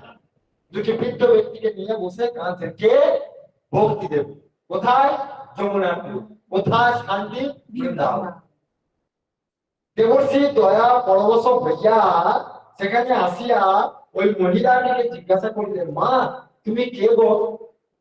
এই বৃদ্ধাদয় বা তোমার কে? কেনই বা তুমি ক্রন্দন করিতেছ? তখন সেই মহিলাটি দেবর্ষি নারদকে বলিলেন, দেবর্ষি আমি ভক্তি দেবী, আর ইহারা 2জন আমার পুত্র জ্ঞান ও বৈরাগ্য। ইহারা কলিযুগে বৃদ্ধ হইয়া মুমূর্ষ হইয়া আছে, তাই আমি শোক করিতেছি। অর্থাৎ কলিযুগে জ্ঞান ও বৈরাগ্যের কোনো প্রভাব নাই। জ্ঞানের যেমন কোনো প্রভাব নাই, আর বৈরাগ্যের কোনো প্রভাব। কিসের প্রভাব? ভক্তি। কেবল ভক্তি পরিপুষ্টা, বিশেষ করিয়া এই বৃন্দাবনে। যাই হোক, কলিতে শ্রী ভগবত ভক্তিতেই সর্বকার্য সিদ্ধি হয়। হ্যাঁ, কি বলছেন? কলিযুগে শ্রী ভগবত ভক্তিতেই সর্বকার্য সিদ্ধ হয়। কলিতে ভক্তির দ্বারাই জ্ঞান বৈরাগ্য যোগ তপস্যা ও শুভকর্মাদি অভাব পরিপূর্ণ হয়। শ্রী ভগবান ভক্তির দ্বারাই পরিতুষ্ট হন, ভক্তা তুষ্টি কেবলম। তাই যেখানে কৃষ্ণ কথা ভাগবতী কথা কীর্তিত হয়, সেখানে শ্রী ভগবান অবস্থান করেন। তত্র সন্নিহিত হরি। যেখানে অচ্যুত কৃষ্ণ কথা, যেখানে অচ্যুত কথা অর্থাৎ কৃষ্ণের কথা আলাপ হয়, সেইখানে সর্বতীর্থ বিরাজ করে। সেখানে গঙ্গা যমুনা গোদাবরী সরস্বতী অবস্থান করেন। তাই বলা হয় তত্রৈব গঙ্গা যমুনা চ তত্র গোদাবরী তত্র সরস্বতী চ সর্বাণি তীর্থানি বসন্তি তত্র চক্রাচ্যুত কথা প্রসঙ্গ। গঙ্গা যেমন স্বর্গ মর্ত পাতাল 3 লোককে পবিত্রীকৃত করেন, সেই ভাগবতী কথাও বক্তা শ্রোতা ও শ্রাবয়িতা অর্থাৎ যিনি কথা শোনান, এই 3 পুরুষকে পবিত্র করেন। শ্রী ভগবান যেমন নিত্য, তাহার কথা ও লীলাও সেই নিত্য। তাই সেই নিত্য কথা শ্রবণে যে মানুষের পরমার্থ লাভ হইবে, এই নিত্য কথা শ্রবণে যা মানুষের পরমার্থ লাভ হইবে তাহা বলাই বাহুল্য। অর্থাৎ এই নিত্য কথা শ্রবণে মানুষের উপকার হবেই হবে। ভাগবতী কথা রসে পরিপূর্ণ ফল সদৃশ, এই ফলে আটিও নাই মশাও নাই। হ্যাঁ, বলছে এই কথা রস স্বরূপ। হ্যাঁ, এই রসের এখানে এই ফলে এই ফলটা শুধু রস, এখানে আটিও নাই খোসাও নেই। যেমন আমের খোসাও আছে আটিও আছে, কিন্তু এই ফলটা ভাগবত ফলের খোসাও নাই আটিও নাই। তার মানে কি কোনোটা বাদ দেওয়ার নয়। আমটাকে খেতে গেলে খোসাটা বাদ দিতে হবে, আটিটা বাদ দিতে হবে। আর এই ভাগবত কথা শুনলে কিছুই বাদ দিতে হবে, সবটাই শুধু রস মানে আনন্দ। প্রতিটি মানুষ তাই বলছেন, যেমন কথাটি রস সেই রসকে জাগাইতে চায় রস কথা। হ্যাঁ, আর শ্রী ভগবান কৃষ্ণ রসরাজ রসময়। হ্যাঁ, তাই রসবিদ্য লৌহের মতো তুবড়ির মতো প্রতিটি মানুষই সেই রসবিদ্য অর্থাৎ শ্রী ভগবত রসযুক্ত। এই ভাগবতী কথা বা কৃষ্ণ কথা আলাপের দ্বারা রসকে জাগাইতে হইবে। ভাগবতী চেতনা উদ্বুদ্ধ হয় কথা দ্বারা। তাই শ্রুতি বলিলেন শ্রোতব্য মন্তব্য শ্রবণ। বলছে যে শ্রোতব্য মন্তব্য অর্থাৎ শ্রবণ করো মনন করো। আবার ভাগবত বললেন শ্রবণাম কীর্তনম বিষ্ণু, যে বিষ্ণুর কথা শ্রবণ করতে হয়, কীর্তন করতে হয়। শ্রদ্ধা ভক্তি থাক বা না থাক, দেখবেন এখানে বলে দিচ্ছে শ্রদ্ধা বা ভক্তি থাক বা না থাক। হ্যাঁ, আদিতে শ্রবণ বাঞ্ছনীয়, বলছে শুনে যান। আপনার ঢোলা নিয়ে আসে আর কষ্টই হোক, যত যাই কিছু হোক, শুনে তো যান। ও শুনলেই কাজ হবে, কেউ বলছে বুঝতে বলতে পারে। দেখুন, হ্যাঁ, আদিতে শ্রদ্ধা ভক্তির প্রয়োজন নাই। মানে শ্রদ্ধা ভক্তি দরকার নাই, আগে শ্রবণ তো করুন। হ্যাঁ, কথা শ্রবণ করতে করতে আপনা হইতে শ্রদ্ধা ভক্তি জন্মায়া যাইবে। আমাদের যখন প্রথম প্রথম যে বছর আমরা ভাগবত কথা আমাদের এই সাপ্তাহিকে শুরু করি গুরুদেবের চরণে, তখন প্রায় বারোটায় করতাম, রাত্রি 2-2:30 পর্যন্ত করি। 7 দিনে রাত্রি 2-2:30 পর্যন্ত গড়িয়ে গেছে ভাগবতী কথা, চিন্তা করুন। কিন্তু কি আশ্চর্য বিষয়, এতটুকু কোনো আলস্যতা থাকে না। আশ্চর্য ব্যাপার। মানে মানে এটা আমাদের ঘোর প্রমাণ। আমি বলছি, আমি নিজে এই জীবাদতের কথা বলছি, যে এতটুকু কোনো এই ভাগবত কথা বলেছি তো, মানে কিভাবে যে শক্তি পায় গুরু কথায় বলে আপনাদেরকে বোঝাতে পারবো। এত আনন্দ পায়, কোনো আলস্যই কাজ করে না। এটাই গুরু কৃপা, এটাই ভাগবতের কৃপা। আপনারাই প্রমাণ পাচ্ছেন, আপনারা এবার বসে আছেন কেন নাকি? এরকম কথা যে কোনোদিন কোনো কথা শ্রবণ করে নাই, তার সে বিষয়ে জ্ঞান কোনোদিনই হইবে না, বুঝতে দিচ্ছেন বলে। হ্যাঁ, তাই ইচ্ছায় অনিচ্ছায় পরেচ্ছায় যে কোনো রূপে হরিকথা শ্রবণ হইলেই হইল। দেখুন গুরুদেব এত সহজ ভাবে বলে দিয়েছেন, এত সহজ ভাবে আর কেউ বলে নাই। ব্যাসদেব এত সহজ ভাবে বলে, গুরুদেব এত সহজ ভাবে বলে দিয়েছেন, দেখুন তো। হ্যাঁ, ব্যাস এই শ্রবণের সঙ্গে সঙ্গে হরি হৃদয়ে প্রবেশ করিয়া যাইবে। এই কথা শ্রবণ করবার সঙ্গে সঙ্গে হরি প্রবেশ করিয়া যাইবে। দেখুন এই একটি গোপন কথা বলি, এখন হরি যদি প্রবেশ নাও করে, গুরুদেব একদম প্রবেশ করে যাবে। মানে গুরুদেব ভক্তের উপর প্রভুকে টেনে বসাবেন, আর স্বয়ং গুরু হরি রূপে হৃদয়তে বসে যাবে। তাহলে কত বড় আমরা হ্যাঁ সুযোগ করে দিয়েছেন এই ভাগবত কথা। আর হৃদয়কে নির্মল করিয়া ভক্তকে তাহার দিকে আকৃষ্ট করিয়া লইবে। তাই বলি কৃষ্ণ কথাটি আছে বল বীর্য স্নেহ কান্তি পুষ্টি পুষ্টি। কারণ শ্রী ভগবান যে অনন্ত শক্তি মণ্ডিত, তাই তাহার অমৃতময় কথাতেও সর্বশক্তি বিরাজ করে। যা হোক, এই গ্রন্থটি শ্লোক বহুল না হইলেও ভক্তের মনে পিপাসা মিটাইবে তাহাতে সন্দেহ নাই। গুরুদেব উপসংহারে দিচ্ছেন যে এই গ্রন্থটি শ্লোক বেশি নাই, সংস্কৃত শ্লোক কম আছে, কিন্তু যে কটি জিনিস আছে সেগুলিতে মানুষকে যথেষ্ট উপকার, মানুষ ভক্তরা যথেষ্ট উপকার পাবে, সকলে আনন্দ পাবে, এটি গুরুদেব জোর দিয়ে বলেছেন। এই গ্রন্থকারের যেগুলি ভালো লাগিয়াছে তাই পাঠক বর্গের নিকট তুলিয়া ধরা হইয়াছে। পাঠক বর্গ ইহা পাঠ করিয়া আনন্দিত ও পরিতৃপ্ত হইলে লেখকের শ্রম সার্থক হয়। বলি ওম তৎসৎ। আর 2-4 লাইন গুরুদেবের বাণী জীবনীকে একটু পাঠ করবো, যেহেতু কথা দিচ্ছি আজকের দিনে। হ্যাঁ, এটি করে আমরা বিশ্বাস করবো, ঠিক আছে?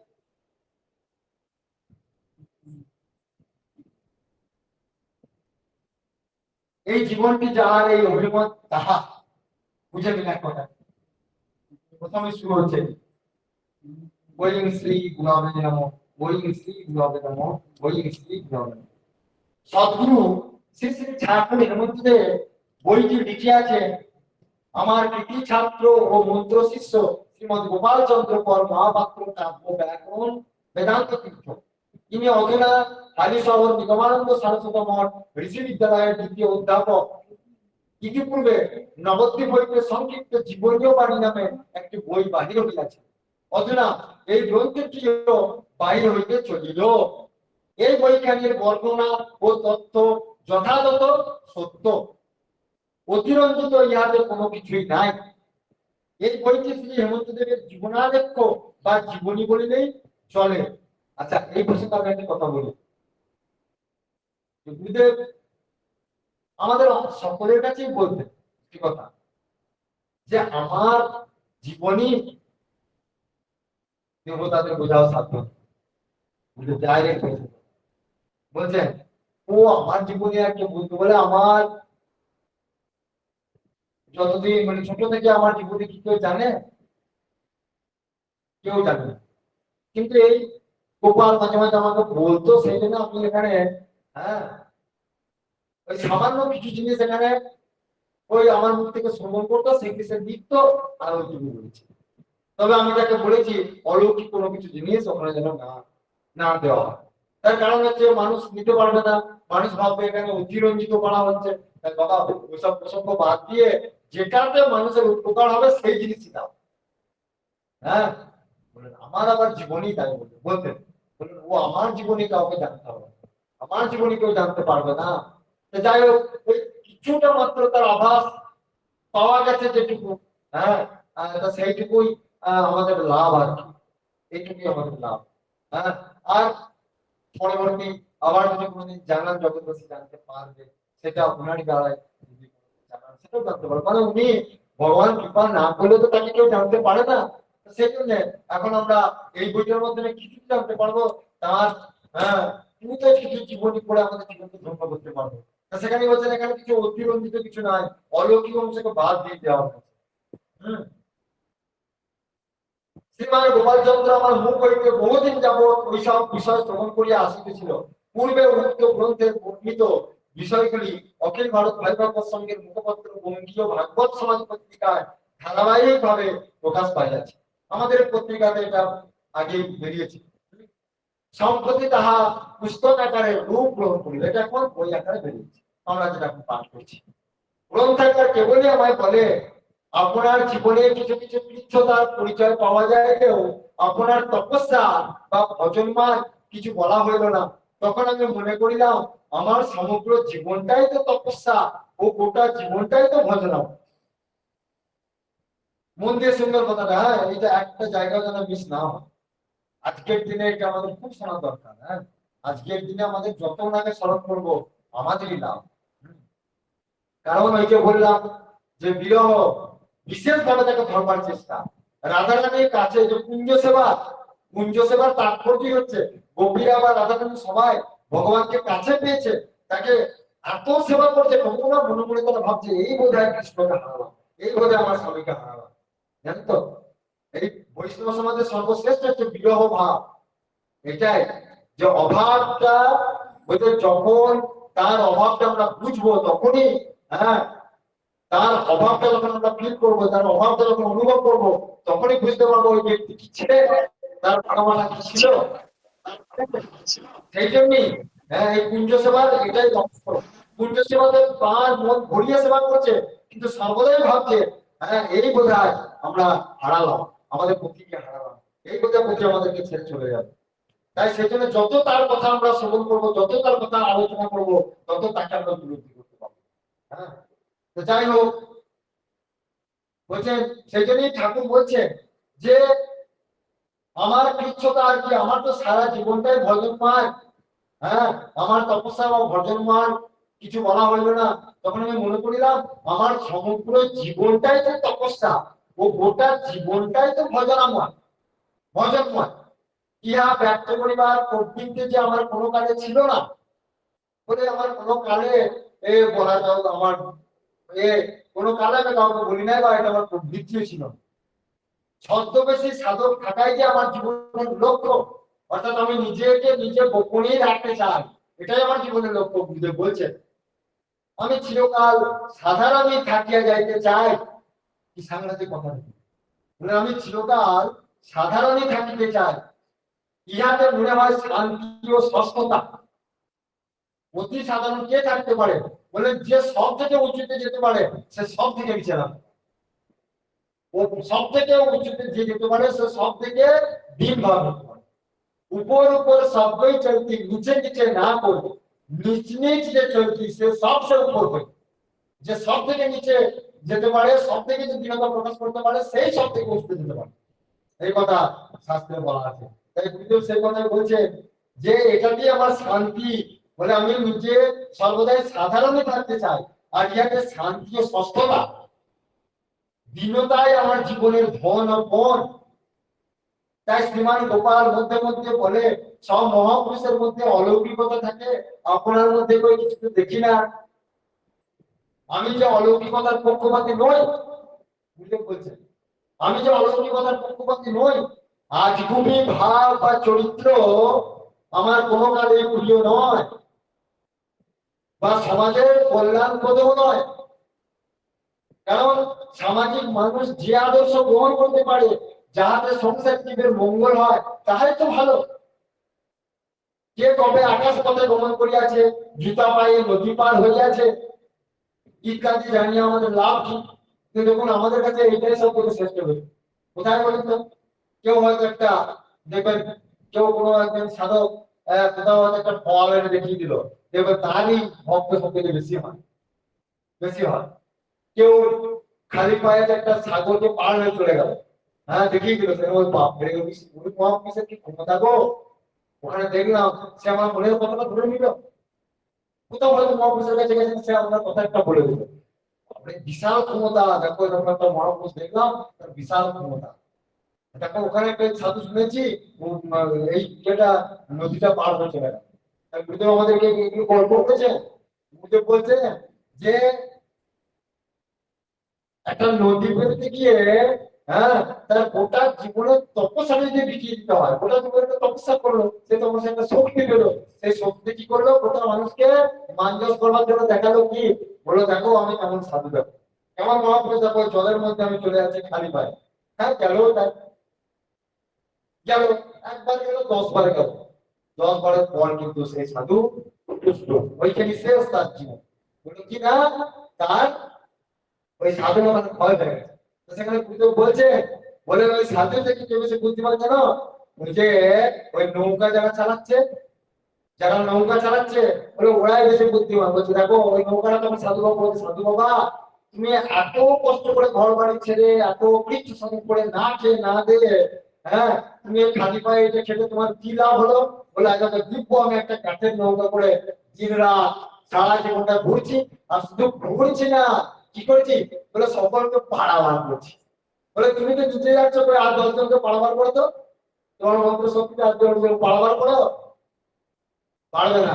বলে আজকে আমি দিব্য, আমার সাধনা নাই, ভজন নাই, কিছুই নাই, কিন্তু আমি কি করবো, তিন বেলা তুমি তো ভগবানকে ডাকি, ভগবানের নাম গান করি, আর এই নৌকা করে সবাইকে নিয়ে যায়, আর এই নৌকা করে, আর যারা যাত্রীতে যাবে তাদের জন্য বিশেষ পয়সা আমি নিই না, খুবই কম। কি বললে, ওই মাত্র 2 টাকা, 4 টাকা, 10 টাকা, বেশি হলে 1 টাকা দিলে 10 টাকা এ কারোবার করতে না। তাহলে আমি সাধন ভজন করে সারা বছর সাধন ভজন করে যদি নদী পার হচ্ছে আমার সময় লাগে, তা 10 টাকা দিয়ে আমি, হ্যাঁ, আমার সারা জীবনে কতবার দিতে পারবো, কত কাজ করতে পারবো? সেই কথাই গুরুদেব দিচ্ছে যে এই জন্য আসল মহাপুরুষকে জানাও আমাদের শক্ত। হ্যাঁ, সদ্গুরু প্রাপ্তি হওয়া কঠিন ব্যাপার, খুব কঠিন ব্যাপার।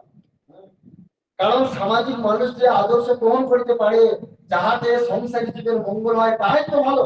কে কবে আকাশ পথে গমন করিয়াছে, জুতা পায়ে নদী পার হইয়াছে ইত্যাদি জানিয়ে আমাদের লাভ কি?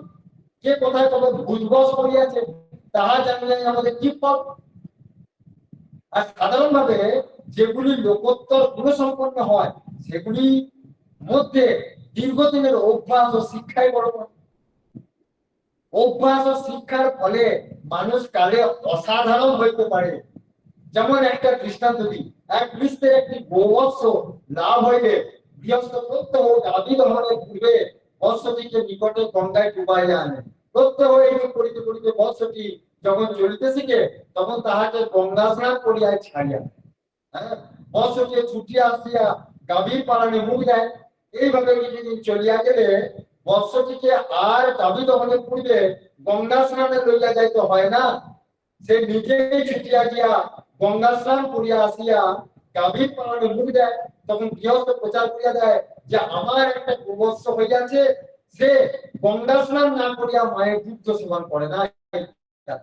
হ্যাঁ, মানে অভ্যাসের দ্বারা পরে কিন্তু তাকে অভ্যাসটা করাচ্ছে না। সেইরকম দেখবে আমাদের চোখে এখন মোবাইলে দেখতে পাই জলেতে ভেসে যাচ্ছে, জলেতে ভেসে যাচ্ছে, সেখানে জলেতে ভেসে যাচ্ছে কোনো সাধুরা। তার মানে কি, ওটা তার দীর্ঘদিনের অভ্যাস, একটা যোগ। যোগের মধ্যে প্রাণায়ামের সাহায্যে শরীর হালকা হয়ে যায়। যে প্রাণবায়ুকে ধারণ করতে পারবে শরীর হালকা হয়ে যায়। ওই জন্য আগের সময় কি হয়, অনেক সাধুরা দেখবেন ওই নিচে বসে ধ্যান করতে করতে ওই ভূমি থেকে উঠে যায়। এগুলো অলৌকিকতা নয়, এগুলো অভ্যাসের পথে। অলৌকিকতা হচ্ছে এটাই, ভগবত প্রাপ্তি, ভগবানের ভক্তি প্রাপ্তি। আর সবথেকে বড় অলৌকিকতা হচ্ছে এটাই, এটা মায়া থেকে, মায়াকে সরানো, মায়াকে সরানো, মায়া থেকে উঠে যাওয়া। হ্যাঁ, কোনো কিছুতে প্রলুব্ধ না হওয়া, কোনো কিছুতে, এটাই হচ্ছে বাহাদুরি, এটাই সব থেকে বড় অলৌকিক। সেই কথাই বলতে দিচ্ছেন। আমরাও যদি আধ্যাত্মিক শিক্ষায় দীক্ষায় পারদর্শী হই তবে আমরা সকলেই এক একজন মহাত্মা বলিয়া পরিগণিত হইব। সাধু মহাত্মা তো আকাশ হইতে পড়ে না, সাধু মহাত্মা তো আকাশ থেকে পড়ে না। সবাই আমাদের এই মন্ত্র থেকে সাধু হয়, সবাই গুরুদেবের দয়ায় তার দেওয়া সাধন পদ্ধতি যদি গ্রহণ করে সবাই এক একজন সাধু মহাত্মা। হ্যাঁ, সেই জন্য বলছেন যে পরশ মণি, হ্যাঁ, পরশমণি একটা লোহাকে কি করে সোনায় তৈরি করতে পারে, কিন্তু পরশমণি তৈরি করতে পারে না। কিন্তু গুরুজন কি করে, গুরু গুরু সকলকে গুরু বানিয়ে দিতে পারে, গুরুর মতো করে দিতে পারে, গুরুর মতো করে দিতে পারে। গুরুর এমনই ক্ষমতা, গুরু গুরুর মতো করে দিতে পারে, এমনই ক্ষমতা। সেই জন্য গুরুদেব লিখেছেন দেখবেন প্রশ্নোত্তরীতে যে আমার শিষ্য শিষ্যা হইতেও কুণ্ঠা নাই। এসব গোপন তত্ত্ব গুলি জানতে হবে আমাদের। তাই সেই কথাই গুরুদেব দিচ্ছেন যে আমরাও যদি আধ্যাত্মিক শিক্ষা দীক্ষায় পারদর্শী হইতে হবে আমরা সকলে একজন মহাত্মা বলিয়া পরিগণিত হইব। সাধু মহাত্মা তো আকাশ হইতে পড়ে না, সব শিক্ষার ফলে সাধু মহাত্মা মহাজন তৈরি হয়। তাই কাহারও জীবনে অলৌকিকতা না থাকিলেও তিনি মানুষের মাঝে মানুষ বলিয়া গণ্য হইতে পারে, সন্দেহ নাই। সদ্গুরু শ্রী শ্রী ঠাকুর হেমন্তদেব বইটিতে বাণীগুলিও সংযোজন করিয়া দেওয়ায় উহার সৌষ্ঠ বৃদ্ধি পাইয়াছে বলিয়া মনে করি। যা হোক, এই গ্রন্থটিও সকলের রুচিকর হইবে আশা রাখি। পরিশেষে বক্তব্য, এই গ্রন্থখানি তিনি প্রকাশ করিয়াছেন সেই সঙ্গসেবী যাই হোক গুরুগত প্রাণ ভক্তপ্রবর ডক্টর পঞ্চানন দাস মহাশয় সপরিবারে সুখী হন, ইহা পরমেশ্বরের নিকট প্রার্থনা। ঠাকুর শ্রী শ্রী এটা তার ভূমিকাতে লিখেছেন। তার ভূমিকা আমরা তার জীবনীতে কিছু আমরা জানতে পারলাম। তাই এখানে আমাদের অনেক শিক্ষা হলো। গুরুদেবের বইগুলি যারা প্রকাশ করবে তারা কত ভাগ্যবান, দেখুন তো, মানুষের কাছে কত সুযোগ সুবিধা করে দিচ্ছে। বইগুলি যারা পড়ছে তাদের কাছে সুবিধা করে দিচ্ছে। কেউ যদি গুরুদেবের বই, এই যে আমাদের বই শেষ হয়ে যাচ্ছে, গুরুদেবের বই বিক্রি হচ্ছে না, তারপরেও ভক্তরা যদি এই বই ছাপিয়ে দেয় তাদের নামে, তাহলে এটা একটা বিশাল বড় সভা। যাই হোক, বিভিন্ন ভাবে। তাই আমাদের যে গুরুদেব লিখেছেন আমাদের যেন তেন প্রকারণ মনো কৃষ্ণ দিবসায়, যেন তেন প্রকারণ মনো গুরু দিবসায়। আমাদের গুরু গোবিন্দের যেমন তেমন করে মনকে আমাদের নিয়ে যেতে হবে। আমরা সর্বদাই যেন কৃষ্ণ বাড়ির জন্য থাকতে পারি। এইখানে আমার গুরু ভাগবতী কথা বিশ্রাম লাভ করুক। আবার আমরা রাধা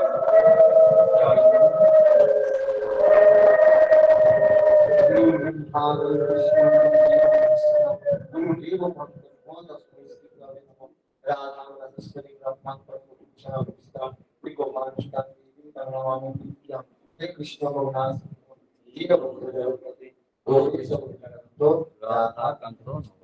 সবাই বলে একবার রাধেশ্যাম নাম করুন। রাধেশ্যাম রাধেশ্যাম শ্যাম শ্যাম রাধে রাধে রাধে কৃষ্ণ রাধে কৃষ্ণ কৃষ্ণ কৃষ্ণ রাধে রাধে রাধে শ্যাম রাধে শ্যাম শ্যাম শ্যাম রাধে রাধে রাধে কৃষ্ণ রাধে কৃষ্ণ কৃষ্ণ কৃষ্ণ রাধে রাধে রাধে শ্যাম রাধে শ্যাম শ্যাম শ্যাম রাধে রাধে রাধে কৃষ্ণ রাধে কৃষ্ণ কৃষ্ণ কৃষ্ণ রাধে রাধে রাধে শ্যাম রাধে শ্যাম শ্যাম শ্যাম রাধে রাধে রাধে কৃষ্ণ রাধে কৃষ্ণ কৃষ্ণ কৃষ্ণ রাধে রাধে রাধে শ্যাম রাধে শ্যাম শ্যাম শ্যাম রাধে রাধে রাধে কৃষ্ণ রাধে কৃষ্ণ কৃষ্ণ কৃষ্ণ রাধে রাধে রাধে শ্যাম রাধে শ্যাম শ্যাম শ্যাম রাধে রাধে রাধে কৃষ্ণ রাধে কৃষ্ণ কৃষ্ণ কৃষ্ণ রাধে রাধে জয় बोलो भगवान ठाकुर श्री मुद्दे की जय गुरु ठाकुर श्री मुद्दे की जय भगवान ठाकुर श्री मुद्दे की जय तमस श्री मुद्दे की जय आचार्य श्री मुद्दे की जय ठाकुर श्री मुद्दे की जय भारत भगवान संघ जय भारत भगवान संघ जय जय जय जय भगवान सुखदेव जी की जय दासदेव जी की जय जय गुरुनाम संकीर्तन जय राधेश्याम प्रणाम संकीर्तन जय विजयस्कर राधेश्याम प्रणाम संकीर्तन जय श्रीमद् भागवत महापुराण जय श्रीमद् भागवत महापुराण जय जय भगवान जय कृष्ण भक्त जय भगवान जय गोपिकाओं की जय गोपराम की जय सकल विष्णु भक्त जय जय जय राधा गोविंद आनंदे हरि बोल हरि बोल हरि बोल जय जगन्नाथ कृष्ण आनंदे हरि बोल हरि बोल हरि बोल जय श्री गुरु देव आनंदे हरि बोल हरि बोल हरि बोल जय गुरु राधेश्याम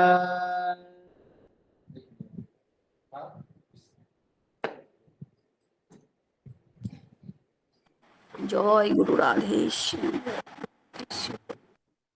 জয় গুরু রাধেশ।